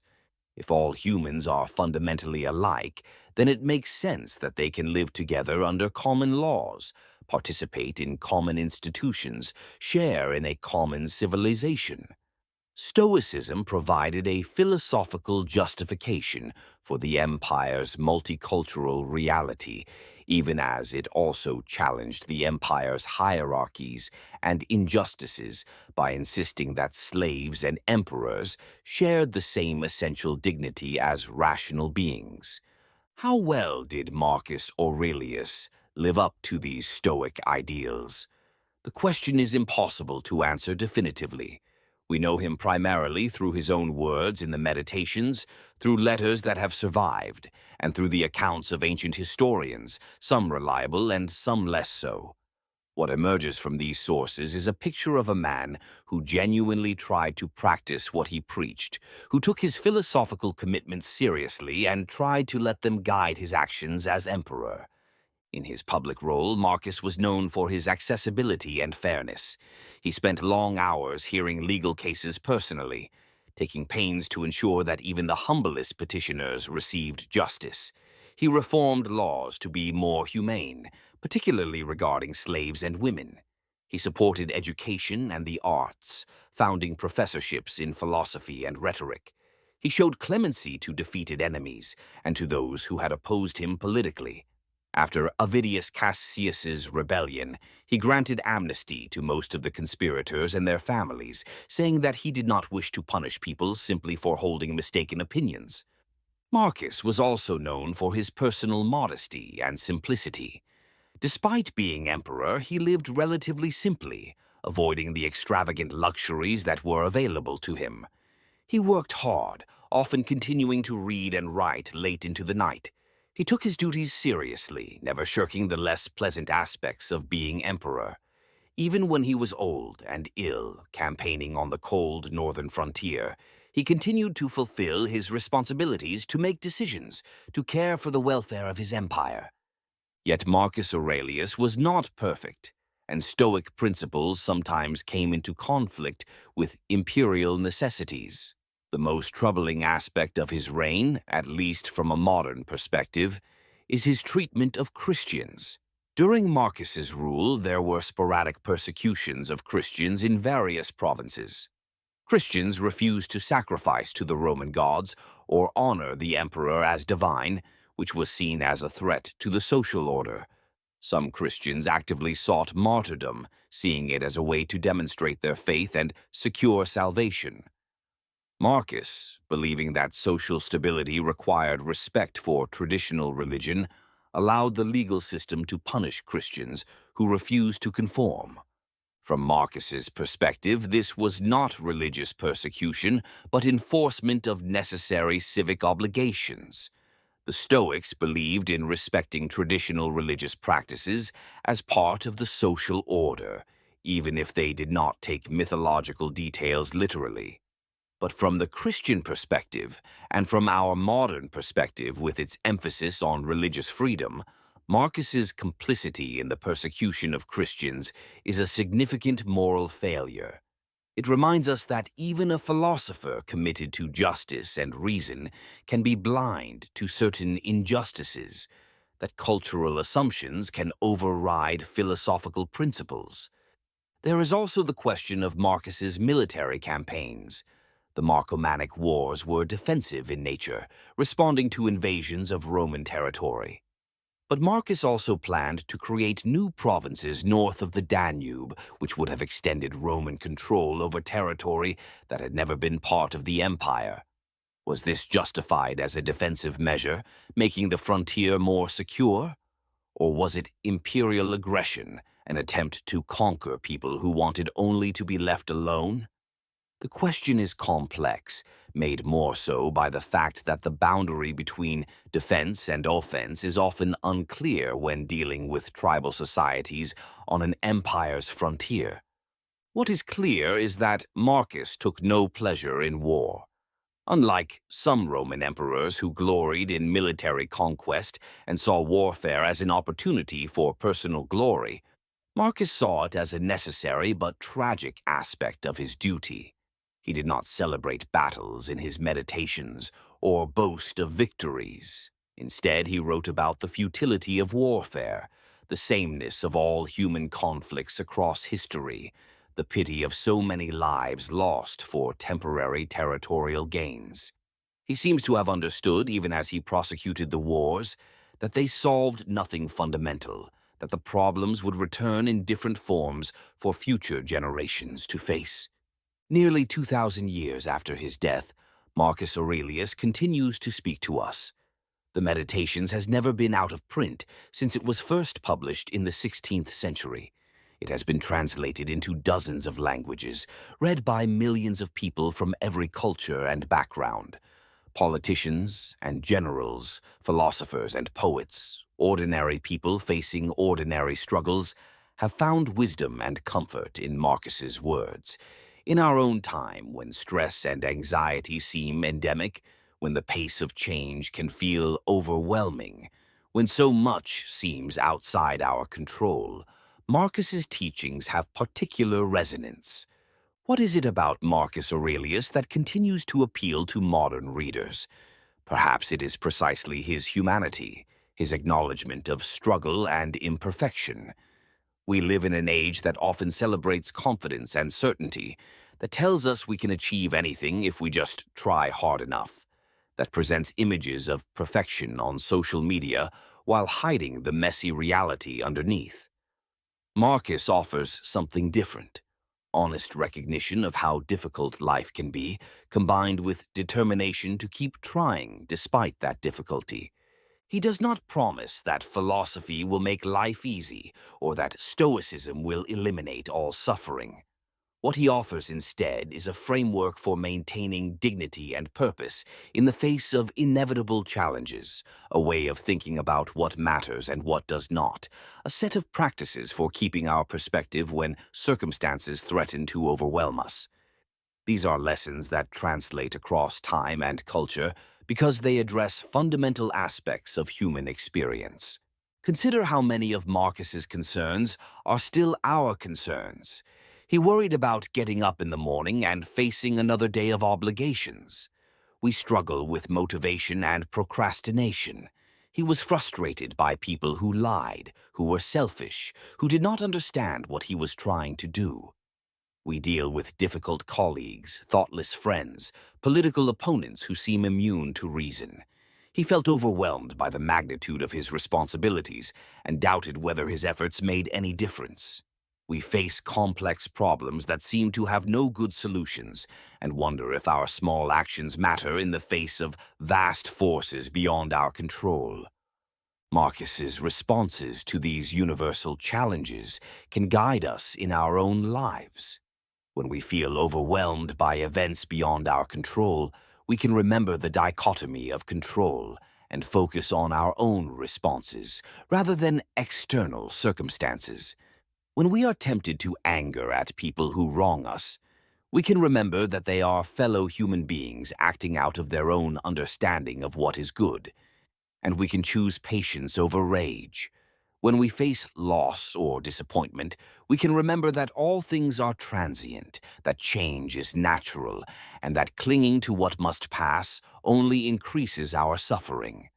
The Stoic emphasis on virtue over external goods has particular relevance in our consumer culture, which constantly tells us that happiness lies in acquiring the right products, achieving the right status, having the right experiences. Marcus reminds us that none of these external things can provide lasting fulfillment, that true well-being comes from developing our character and living according to our values. This does not mean rejecting material goods or worldly success, but rather keeping them in perspective, not allowing them to define our worth or dictate our choices. The Stoic practice of accepting what we cannot change while working to change what we can offers a middle path between passive resignation and anxious striving. In our time, when we are bombarded with news of crises and injustices from around the world, when it is easy to feel powerless in the face of large-scale problems, this teaching is particularly valuable. We cannot solve every problem or prevent every tragedy, but we can act with integrity in our own sphere of influence. We can be kind to the people we encounter. We can do our jobs well. We can speak out against injustice when we have the opportunity. We can vote, volunteer, donate to worthy causes. These actions may seem small compared to the magnitude of global challenges, but they are what is within our power, and they are therefore what matters. In the end, Marcus Aurelius's legacy rests not on his political achievements, significant as they were, but on his example of how to live. He showed that it is possible to remain human even in inhuman circumstances, to maintain principles even when doing so is difficult, to keep trying to be better even when we fall short. He showed that philosophy is not just an academic subject, but a practical discipline for living, a set of tools for maintaining sanity and purpose in a chaotic world. The Meditations is not a work of systematic philosophy. It offers no new arguments or original metaphysical insights. What it offers instead is something rarer and perhaps more valuable: the private thoughts of someone engaged in the difficult work of living philosophically, someone trying to apply abstract principles to concrete situations, someone struggling to be good in a world that makes being good so hard. We see Marcus reminding himself of what he knows intellectually, but finds hard to feel emotionally. We see him catching himself in moments of anger or despair and trying to redirect his thoughts toward more productive channels. We see him preparing himself psychologically for the challenges he will face that day. This ongoing process of self-examination and self-correction, this daily practice of philosophy, is what Stoicism really means. It is not about reaching a state of perfect wisdom and then coasting on that achievement. It is about continually working to align our actions with our values, to see things clearly, to respond to circumstances with virtue rather than vice. It is a practice that never ends because we never stop facing new challenges, never stop encountering situations that test our principles. Marcus Aurelius spent his entire adult life preparing for and then executing the role of emperor. He did not seek power. In fact, he seems to have been reluctant to accept it. But once it became his duty, he devoted himself to fulfilling that duty as well as he could. He studied philosophy not as an escape from responsibility, but as a tool for meeting responsibility better. He wrote the Meditations not to impress others or establish his reputation as a thinker, but to remind himself of what he already knew, to maintain his focus on what mattered when countless distractions pulled at his attention. That a man with absolute power, who could have indulged any whim or desire, who could have lived in luxury and comfort, instead chose to live simply and work hard and try to be just. This says something important about the possibility of human goodness. It suggests that virtue is not just a philosopher's dream, but a real possibility, even in the most difficult circumstances. It suggests that we can transcend our worst impulses, that we can choose principles over pleasure, duty over desire, character over comfort. Of course, Marcus had advantages that most of us lack. He received the finest education available. He had access to the best teachers. He grew up in privilege and was groomed for leadership from childhood. We should not romanticize his life or forget that billions of people throughout history have lived and died without ever having the opportunities Marcus enjoyed. But we should also recognize that his advantages made his task harder in some ways, not easier. The temptations of power are real. The corrupting influence of absolute authority has been demonstrated by countless emperors and kings who became tyrants. That Marcus resisted this corruption, that he tried to remain virtuous despite having no one who could hold him accountable, is genuinely admirable. As we close this long meditation on Marcus Aurelius's life and thought, we might ask ourselves what he would want us to take away from his example. Not worship or reverence. He would have rejected that as contrary to Stoic principles. Not imitation in all details. Our circumstances are different from his, and what worked for a Roman emperor may not work for us. But perhaps we can take away something more fundamental, the recognition that we all face the same basic challenge of living well in the face of difficulty, and that philosophy, properly understood, can help us meet that challenge. Marcus reminds us that we cannot control what happens to us, but we can control how we respond. We cannot prevent loss, disappointment, betrayal, or suffering. These are inevitable parts of human life. But we can choose to respond with wisdom rather than panic, with courage rather than cowardice, with justice rather than cruelty, with self-control rather than being controlled by our passions. These choices are available to us in every moment, regardless of our external circumstances. He reminds us that we are not alone, that all humans share a common nature and are part of a universal community. The person who frustrates us, who seems unreasonable or unkind, is our fellow human, acting out of their own understanding of what is good.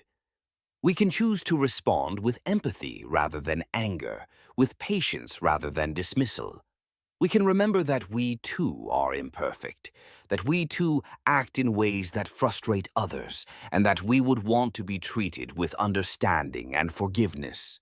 He reminds us that time is short, that we will not live forever, that what seems so important today will be forgotten tomorrow.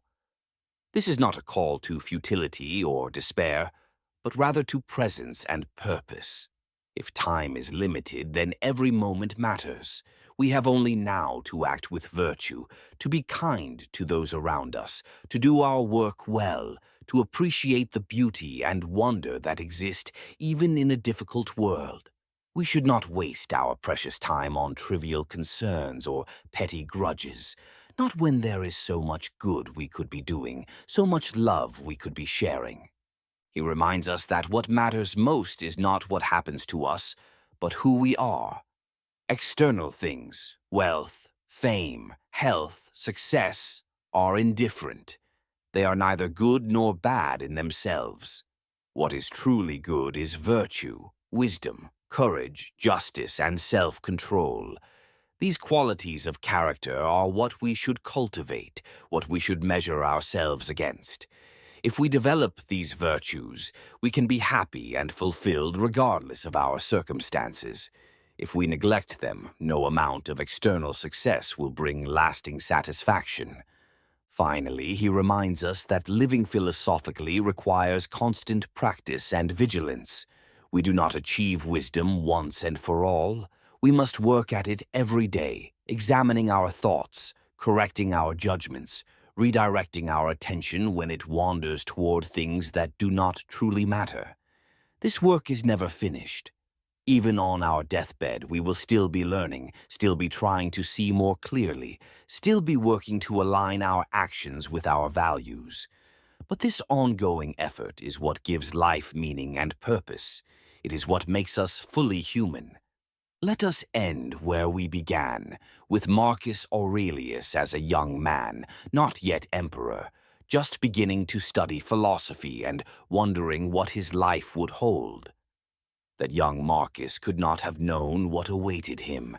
19 years of rule during one of the most difficult periods in Roman history, constant warfare and plague, the death of loved ones, betrayal and loss, the terrible burden of making decisions that affected millions of lives. He could not have known that his private journal would be read by countless people across nearly 2 millennia, that his thoughts would influence and inspire generations who would never even have heard of the Roman Empire. But young Marcus was preparing himself.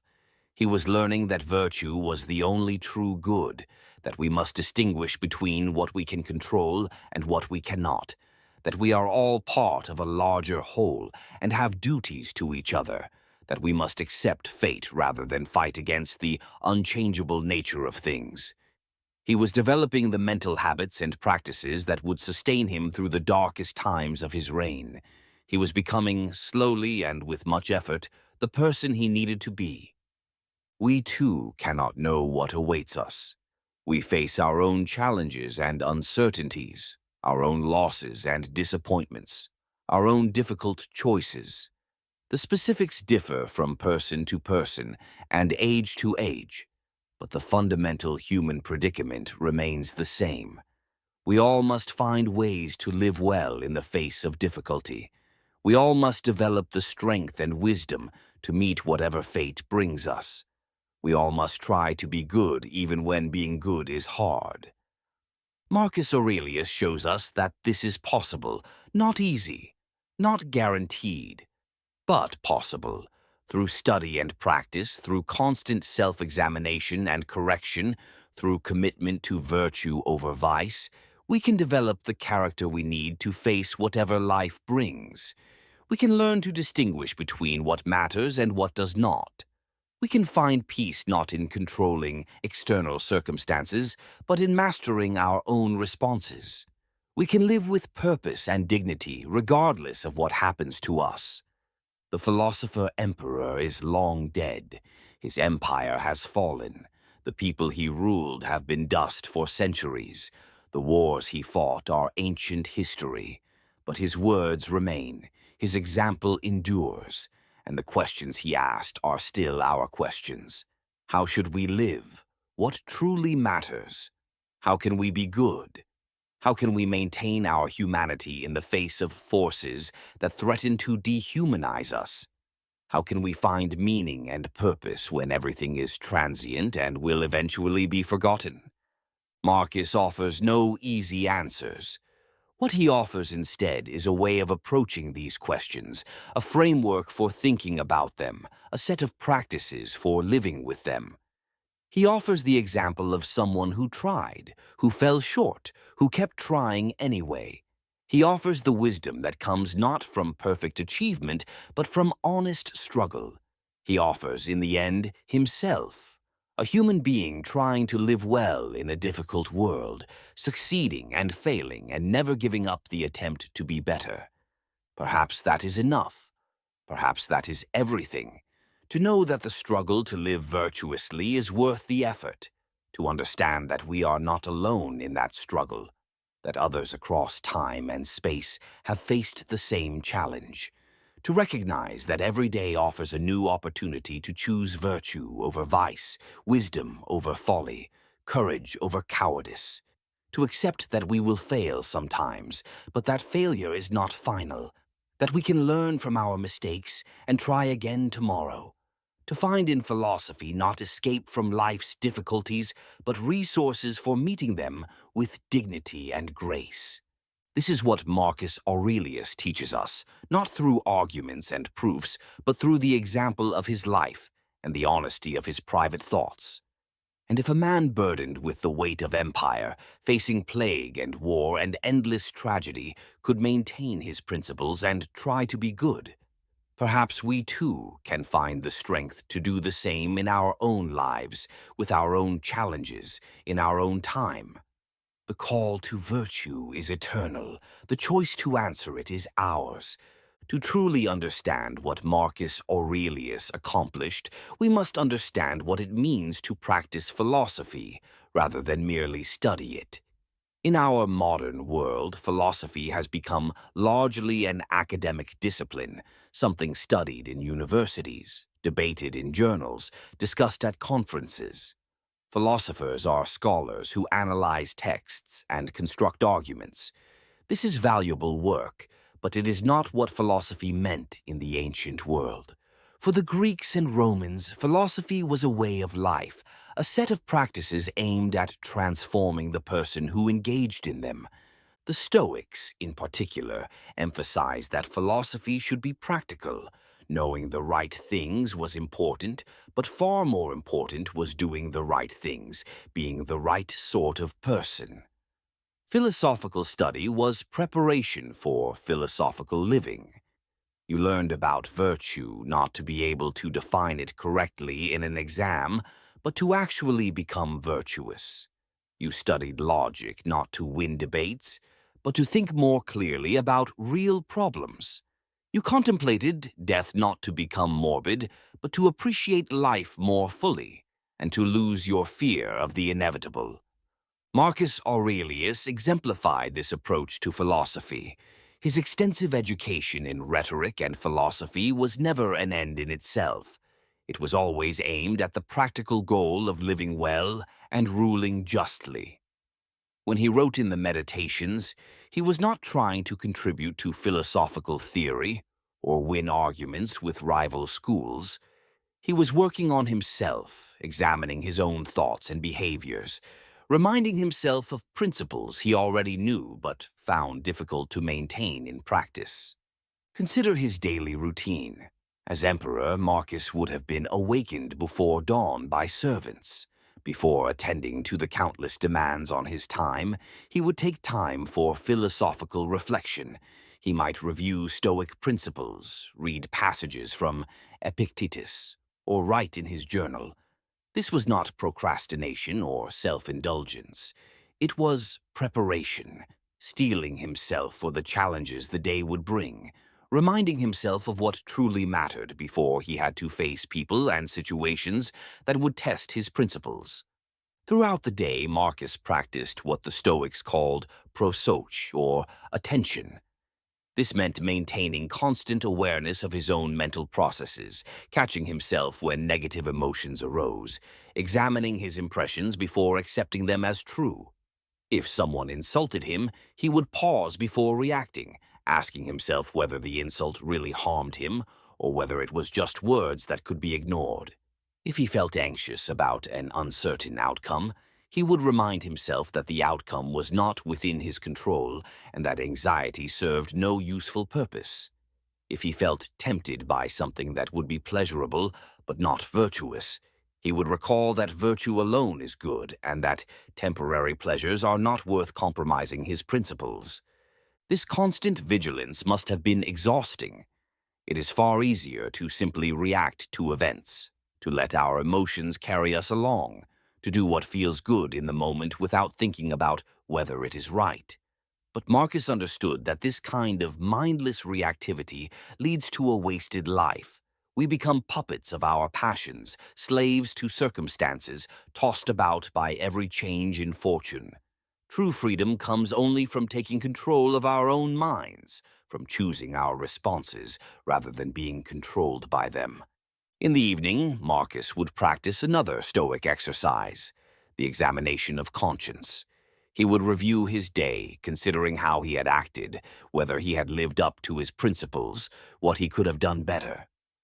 This was not about guilt or self-flagellation. The Stoics understood that we are all imperfect, that we will make mistakes, that progress comes through honest self-assessment rather than through either harsh self-criticism or comfortable self-deception.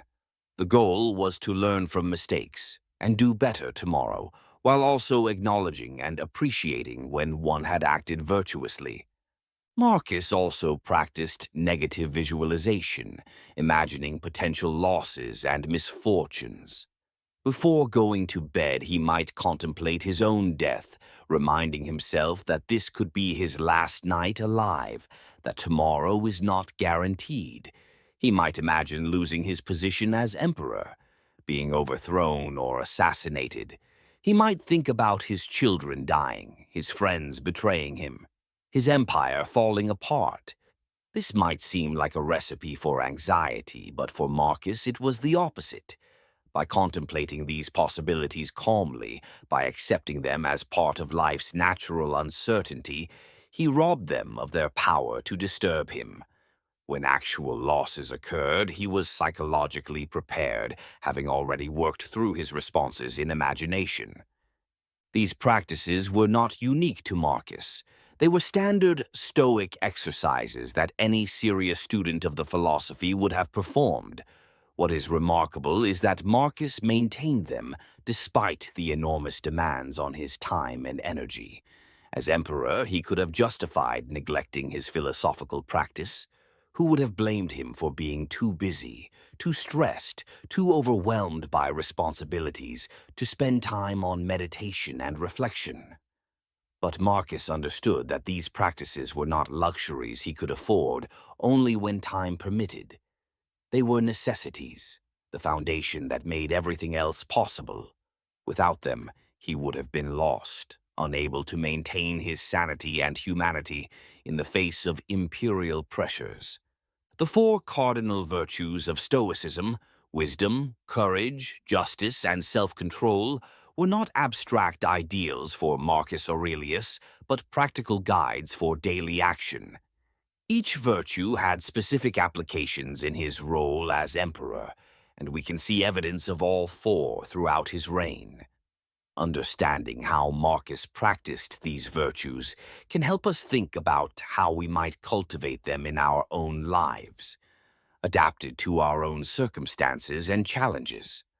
Wisdom, for the Stoics, meant seeing things clearly, understanding the nature of reality, distinguishing between what truly matters and what only seems to matter. It meant recognizing what is within our control and what is not, understanding that external things are indifferent and that only virtue is truly good. Marcus demonstrated this wisdom in his response to crises. When the plague struck, he did not waste energy raging against fate or looking for someone to blame. Instead, he focused on practical responses, organizing medical care, maintaining order, ensuring the food supply, dealing with the labor shortage caused by mass deaths. He could not control the disease itself, but he could control how the empire responded to it. Marcus's wisdom also showed in his self-awareness. He knew his own weaknesses and limitations. He knew he had a temper and had to work constantly to control it. He knew he could be impatient with people who were not as quick or as serious as he was. He knew he had a tendency toward melancholy and had to guard against sinking into despair about the state of the world. This honest self-knowledge allowed him to monitor his own mental states and correct problematic patterns before they led to destructive actions. Courage, the second cardinal virtue, is sometimes misunderstood. It does not mean being fearless or reckless. The Stoics understood that courage means acting rightly in the face of fear, not pretending fear does not exist. Marcus showed courage throughout his reign, but perhaps most clearly in his willingness to leave the comfort and security of Rome to campaign personally in dangerous frontier regions. He was not a natural soldier. His health was often poor and the physical demands of military life were difficult for him. But he did not shirk this duty because it was unpleasant or frightening. He went where he needed to be, did what needed to be done, even though it meant years of hardship and risk. Marcus also showed courage in his philosophical commitments. It would have been easier to abandon Stoic principles when they conflicted with political expediency. He could have executed Avidius Cassius's family and supporters after the rebellion, sending a message that disloyalty would be punished harshly. This would have been the prudent political move, the way to prevent future rebellions.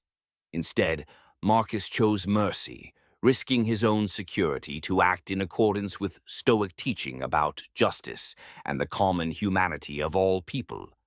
This took courage, not physical courage, but moral courage, the willingness to do what is right even when it might cost you. Justice, the third virtue, was central to Marcus's self-conception. He saw himself not as a despot who could do whatever he pleased, but as a servant of the common good, someone whose power was a trust to be exercised for the benefit of all. This meant treating people fairly, making decisions based on principle rather than personal preference, ensuring that even the poorest and least powerful citizens had access to the legal system. Marcus spent long hours hearing cases personally, taking pains to understand the details and render just judgments.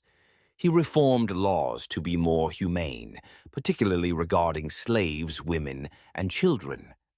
He understood that justice meant giving each person their due, respecting their inherent dignity as rational beings. Marcus's conception of justice extended beyond legal matters to his understanding of human relationships. The Stoics taught that all humans are members of a universal community, that we have obligations to each other that transcend the boundaries of citizenship or family. Marcus took this seriously.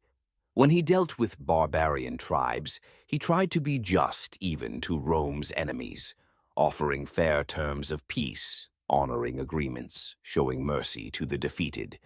This was not weakness or naivety, but rather the application of Stoic justice to international relations.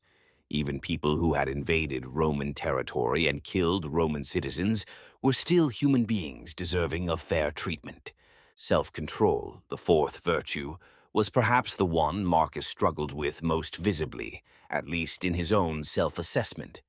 The Meditations is full of reminders to control his temper, to be patient with others, to resist the temptation to indulge in laziness or luxury.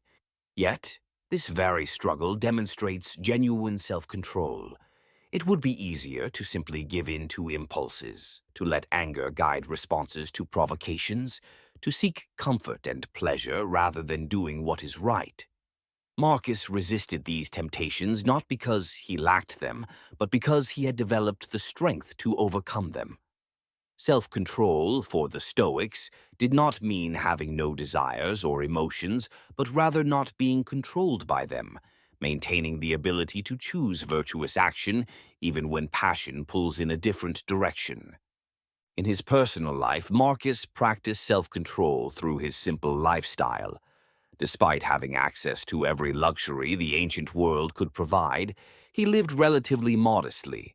He ate and drank in moderation. He avoided the elaborate feasts and entertainments that other emperors enjoyed. He wore simple clothes when not required to appear in imperial regalia. This was not asceticism for its own sake, but rather the Stoic principle that external things are indifferent and that character matters more than comfort. By not becoming dependent on luxury, Marcus maintained his freedom, ensuring that he could be content with little if circumstances required it. What was it actually like to be Marcus Aurelius, to bear the burden of ruling the Roman Empire? We can catch glimpses from the Meditations and other sources, though much remains forever hidden behind the walls of time. The daily routine of an emperor was grueling. Marcus would be awakened before dawn, often after insufficient sleep, having worked late into the night on correspondence or legal cases. There were always more demands on his time than hours in the day, always more problems requiring attention than he could possibly address. In one passage of the Meditations, Marcus writes about the difficulty of getting up in the morning.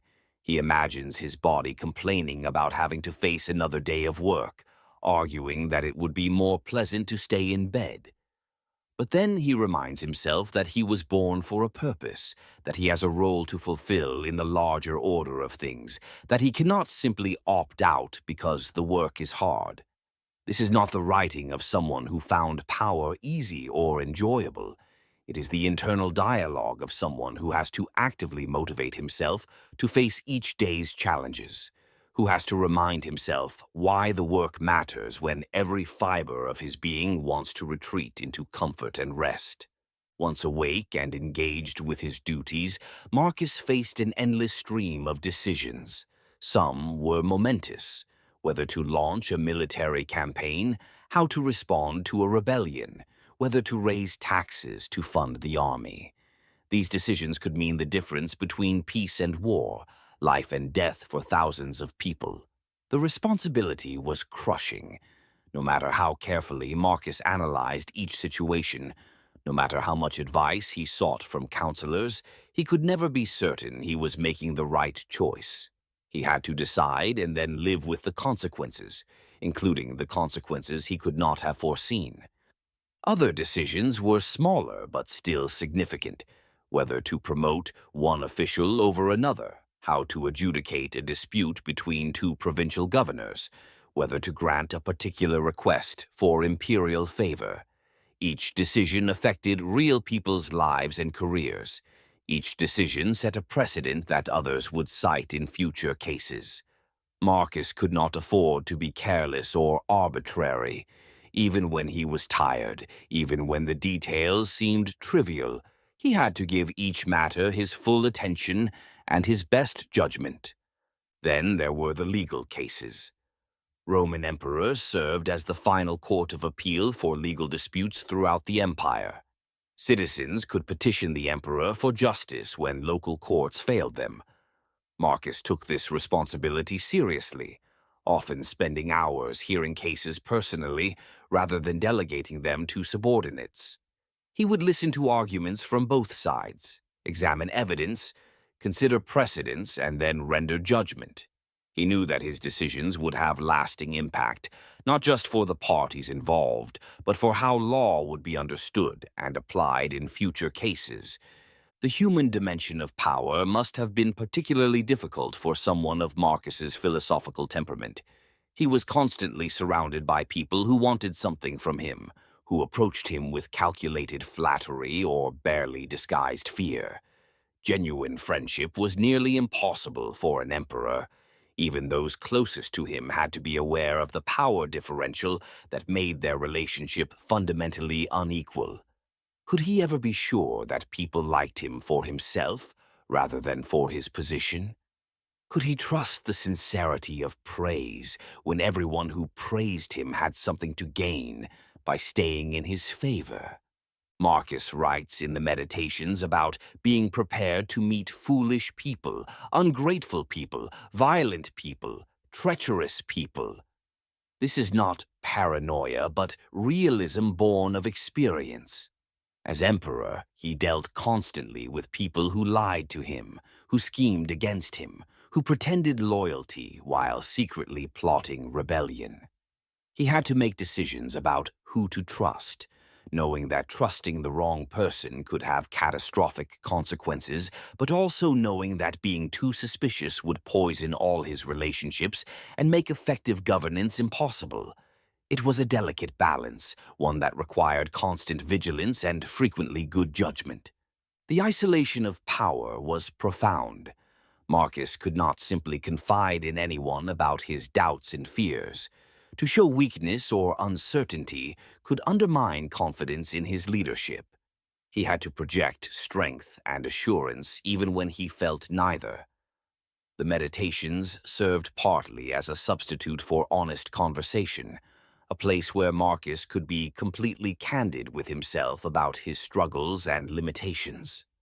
In its pages, he could admit that he was tired, that he doubted himself, that he sometimes felt overwhelmed by the magnitude of his responsibilities. These admissions were never meant for public consumption. They were private acknowledgments of his humanity, necessary for maintaining sanity, but dangerous if they became known. If Stoic philosophy had value only in comfortable circumstances, it would not be worth much. The true test of any philosophy of life is how well it helps us cope with genuine crises, with situations that threaten to overwhelm our ability to function. Marcus Aurelius faced crisis after crisis during his reign, and each one tested whether his Stoic training was merely theoretical knowledge or practical wisdom that could guide action. The way he responded to these challenges reveals both the strengths and limitations of Stoic philosophy when applied to real-world problems. The Antonine Plague presented a crisis that philosophy alone could not solve. No amount of Stoic meditation could cure smallpox or prevent its spread. No philosophical argument could bring back the millions who died. But Stoicism could help Marcus maintain his composure and effectiveness in the face of catastrophe. It reminded him that he could not control the disease, but he could control his response to it. He could organize medical care, maintain food supplies, prevent panic, ensure continuity of government. He could grieve for the dead without being paralyzed by grief. He could acknowledge the magnitude of the disaster without giving in to despair. The Stoic teaching about accepting fate must have been particularly relevant during the plague years. From a Stoic perspective, the plague was not punishment from the gods or evidence of cosmic injustice. It was simply an event, a natural occurrence like floods or earthquakes, neither good nor bad in itself. The suffering it caused was real, but suffering was part of the nature of mortal existence. What mattered was how people responded to that suffering, whether they panicked or maintained composure, whether they hoarded resources or shared them, whether they blamed scapegoats or addressed practical problems. Marcus could not eliminate suffering, but he could try to minimize it through good governance and to ensure that the empire emerged from the crisis as intact as possible. The Germanic invasions posed a different sort of challenge. Here, Marcus faced not just an impersonal disaster, but deliberate, hostile action by identifiable enemies. It would have been natural to respond with anger and hatred, to demonize the invading tribes and seek vengeance for their incursions. But Stoicism taught that enemies were simply people who were confused about what was truly good for them, that responding with hatred accomplished nothing useful. Marcus fought the wars that necessity required, but he showed mercy to the defeated and offered fair terms of peace. He understood that the goal was not to punish barbarians, but to secure the empire's borders and ensure the safety of its citizens. The rebellion of Avidius Cassius tested Marcus's Stoic principles in a particularly direct way. Here was betrayal from a trusted general, a direct challenge to his authority that could have plunged the empire into civil war. The conventional response would have been harsh retribution, sending a message that treason would be punished, with death not just for the rebel, but for his family and supporters. But Marcus chose a different path, one consistent with Stoic teaching about justice and the common humanity of all people. He understood that Cassius had acted on false information, that the rebellion was born of confusion rather than pure malice, that executing large numbers of people would not undo the rebellion and might create martyrs who would inspire future unrest. Yet, Marcus's response also shows the limitations of applying philosophical principles to political realities. His mercy toward Cassius's supporters, while admirable from a moral standpoint, may have been seen by some as weakness that would encourage future rebellions. His willingness to consider abdication if Cassius would rule justly seems almost naive from a political perspective, though it is deeply moving as an expression of Stoic principle. The question becomes whether Marcus was too philosophical, whether his commitment to principle sometimes prevented him from taking the ruthless actions that realpolitik might have demanded. There is no clear answer. We can admire his principled response while also acknowledging that it carried risks. The death of his children posed yet another kind of crisis, one that was deeply personal and struck at the heart of human attachment. The Stoics taught that we should not become too attached to external things, including even the people we love, because all things are transient and attachment to what must inevitably be lost causes suffering. But how could a parent not be attached to their children? How could love be reconciled with Stoic detachment? Marcus faced this question not once but repeatedly as child after child died. Each death must have tested whether his philosophy could withstand the most fundamental of human experiences, grief for a lost child. From his writings, we can see that Marcus did grieve. He was not some cold Stoic sage unmoved by human emotion, but his grief did not destroy him. He continued to function, to fulfill his duties, to care for his surviving children and for the empire. The Stoic practices he had cultivated helped him integrate grief into his life rather than being overwhelmed by it. He could acknowledge the naturalness of death, the transience of all things, the fact that everyone born must eventually die, without this knowledge eliminating his love for his children or his sadness at their loss. What Stoicism provided was a framework for understanding grief as a natural response that need not become destructive, as something that could be felt and processed without becoming all-consuming. One of the most distinctive features of Marcus Aurelius's thought is his frequent appeal to cosmic perspective, his habit of viewing human affairs from the standpoint of the universe as a whole. Throughout the meditations, he reminds himself to step back from his immediate concerns and see them in a larger context. The vastness of space, the infinity of time, the endless repetition of human dramas, the ultimate insignificance of individual lives, including his own. This cosmic perspective was not meant to induce nihilism or despair, but rather to free Marcus from being trapped in the urgent but ultimately unimportant concerns that consumed his daily attention. Consider one of the most famous passages in the Meditations, where Marcus writes about looking down on the earth from above and seeing all the bustle of human activity reduced to insignificance. Armies marching, cities rising and falling, empires expanding and contracting, all appear tiny and temporary when viewed from a cosmic vantage point. The borders that men fight over are mere lines on a map. The disputes that seem so important in the moment will be forgotten in a generation. Even the mightiest empire is but a brief episode in the vast sweep of geological and cosmic time. This perspective might seem to undermine the value of Marcus's own work as emperor.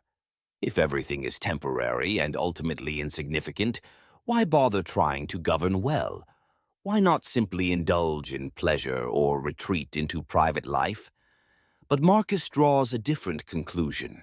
Precisely because time is limited and our individual lives are brief, we should make the most of the time we have.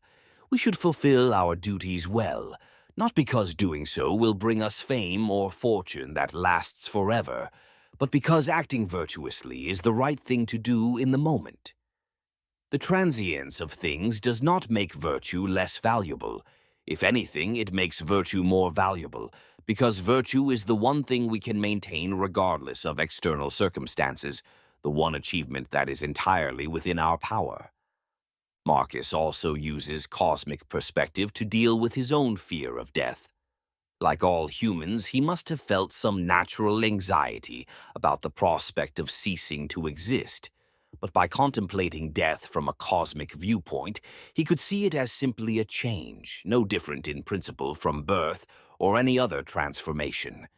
The atoms that make up his body would return to the universe to be recombined in new forms. Nothing is truly lost, just rearranged. Death is as natural as life, and fearing what is natural is irrational. Moreover, countless billions of humans had already died before him. He was not facing anything unusual or unfair, merely the common fate of all living beings. This cosmic perspective also helped Marcus deal with the inevitable frustrations of human interaction. When someone behaved badly or opposed him unfairly, he could remind himself that this person was just one human among billions, acting according to their nature and understanding, just as animals or natural forces act according to theirs. There was no point in being angry at someone for being who they are, any more than one should be angry at a stone for being hard or fire for being hot. The cosmic view helped Marcus maintain equanimity by seeing human behavior as part of natural patterns rather than as personal affronts. Yet, there is something deeply melancholy about Marcus's cosmic reflections. He writes often about how everything passes away, how fame is fleeting, how even the memory of the greatest emperors fades with time. Who now remembers Vespasian, he asks, or Trajan, or any of the supposedly great men of previous generations?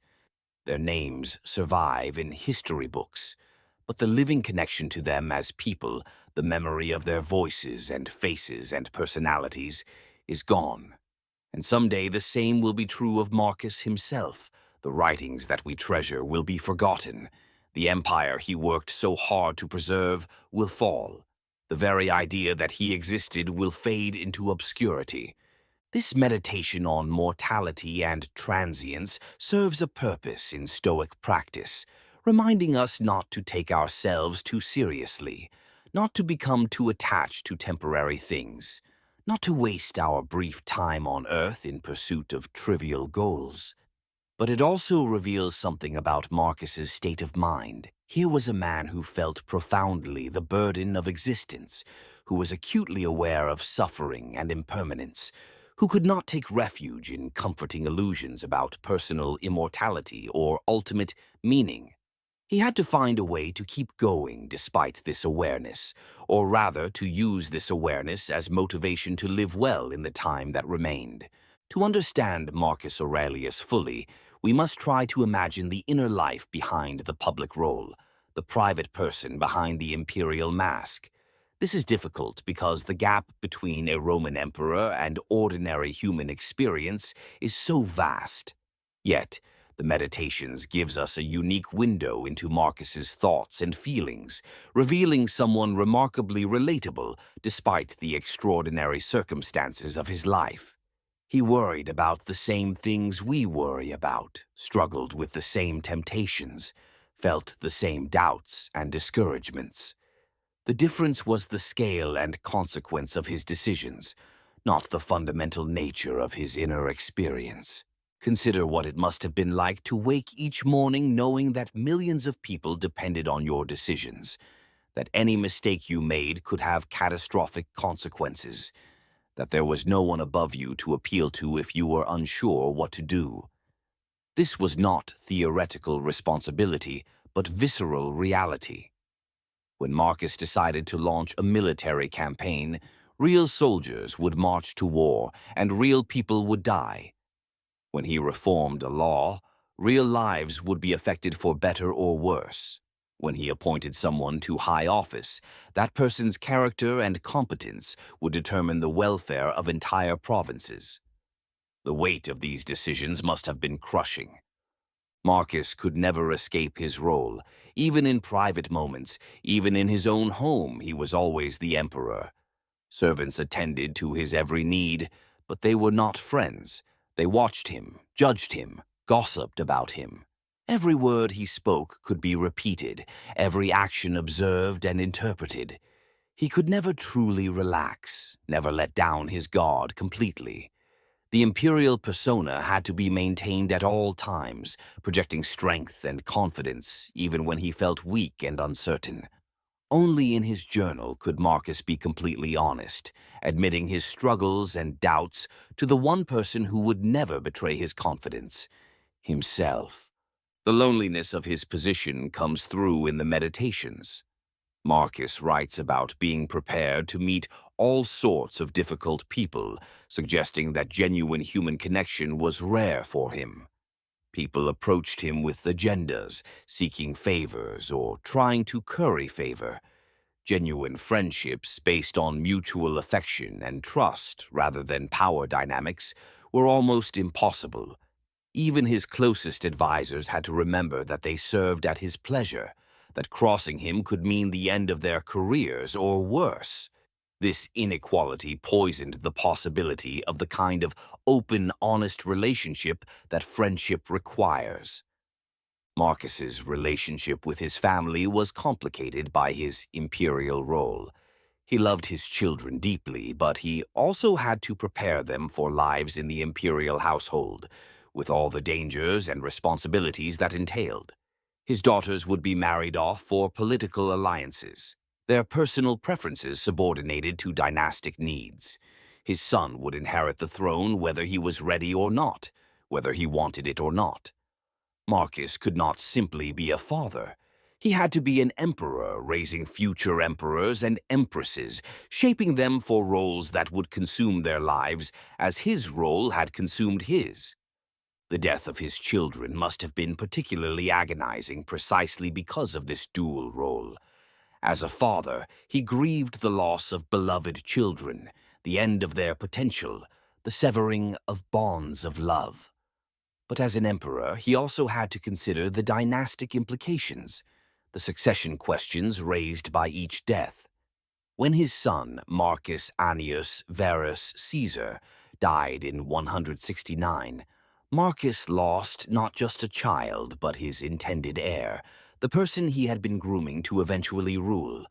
This meant not only personal grief, but also political complications and the need to reconsider succession plans. His private sorrow was always entangled with public concerns. Marcus Aurelius worried about whether he would be remembered. The Meditations contains numerous reflections on fame and the futility of seeking to be remembered after death. Yet here we are, nearly 2,000 years later, still reading his words, still thinking about his life, still finding wisdom in his example. The irony is rich. Marcus, who counseled himself not to care about posthumous reputation, has achieved a more lasting fame than almost any other Roman emperor. His private journal, never intended for publication, has been more widely read than the official histories of his reign. But the nature of his fame is worth considering. Marcus is not remembered primarily as a conqueror who expanded the empire's borders, though he fought successful wars.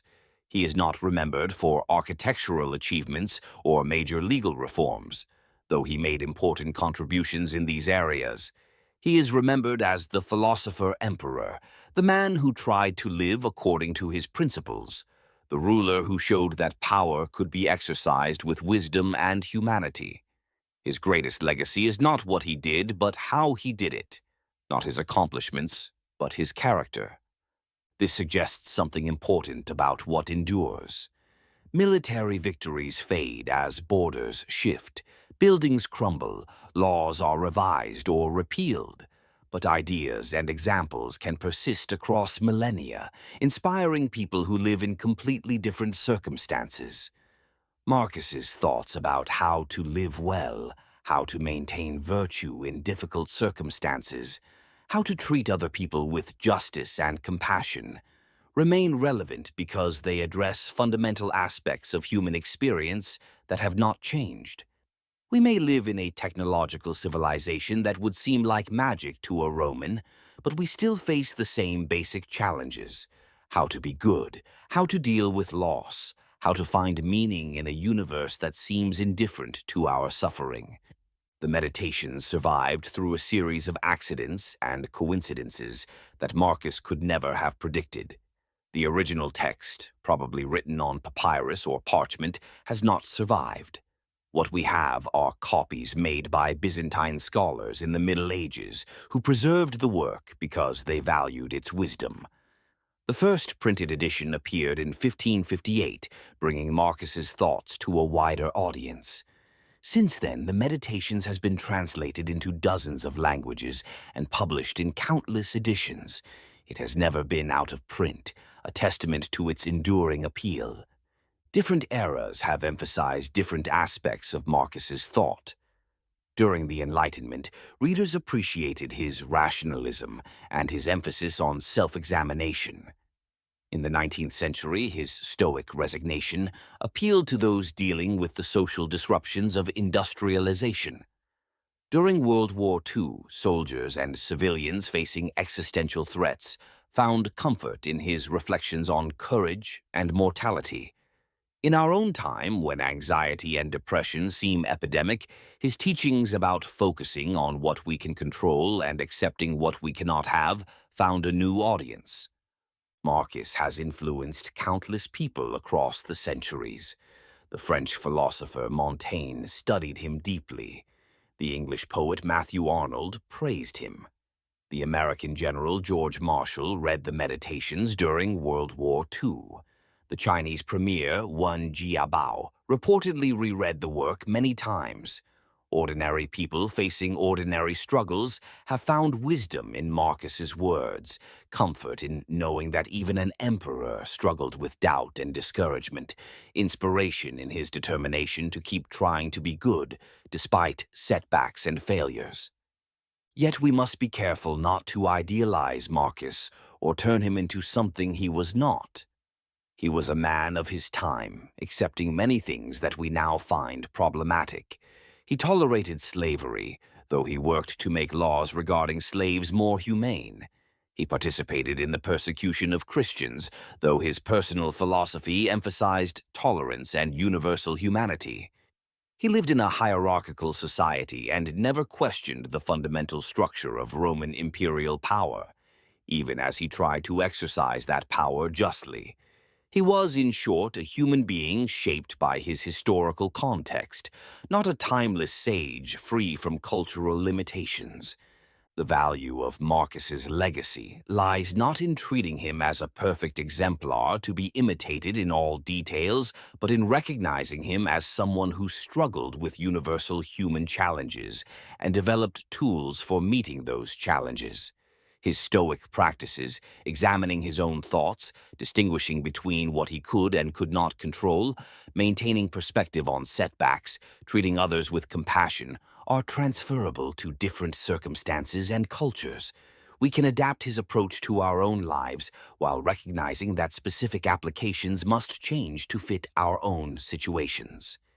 And so we return to the beginning, to the fundamental questions that Marcus Aurelius grappled with throughout his life. How should we live? What truly matters? How can we maintain our humanity in the face of forces that threaten to overwhelm us? These questions have no final answers, no definitive solutions. Each person must work out their own responses, shaped by their own circumstances and values. But we can learn from those who have struggled with these questions before us, who have left records of their struggles and insights. Marcus Aurelius is one such guide, not infallible or perfect, but honest and persistent. Someone who kept trying to be better even when he fell short. Someone who believed that the effort to live virtuously was worthwhile, even if perfect virtue was unattainable.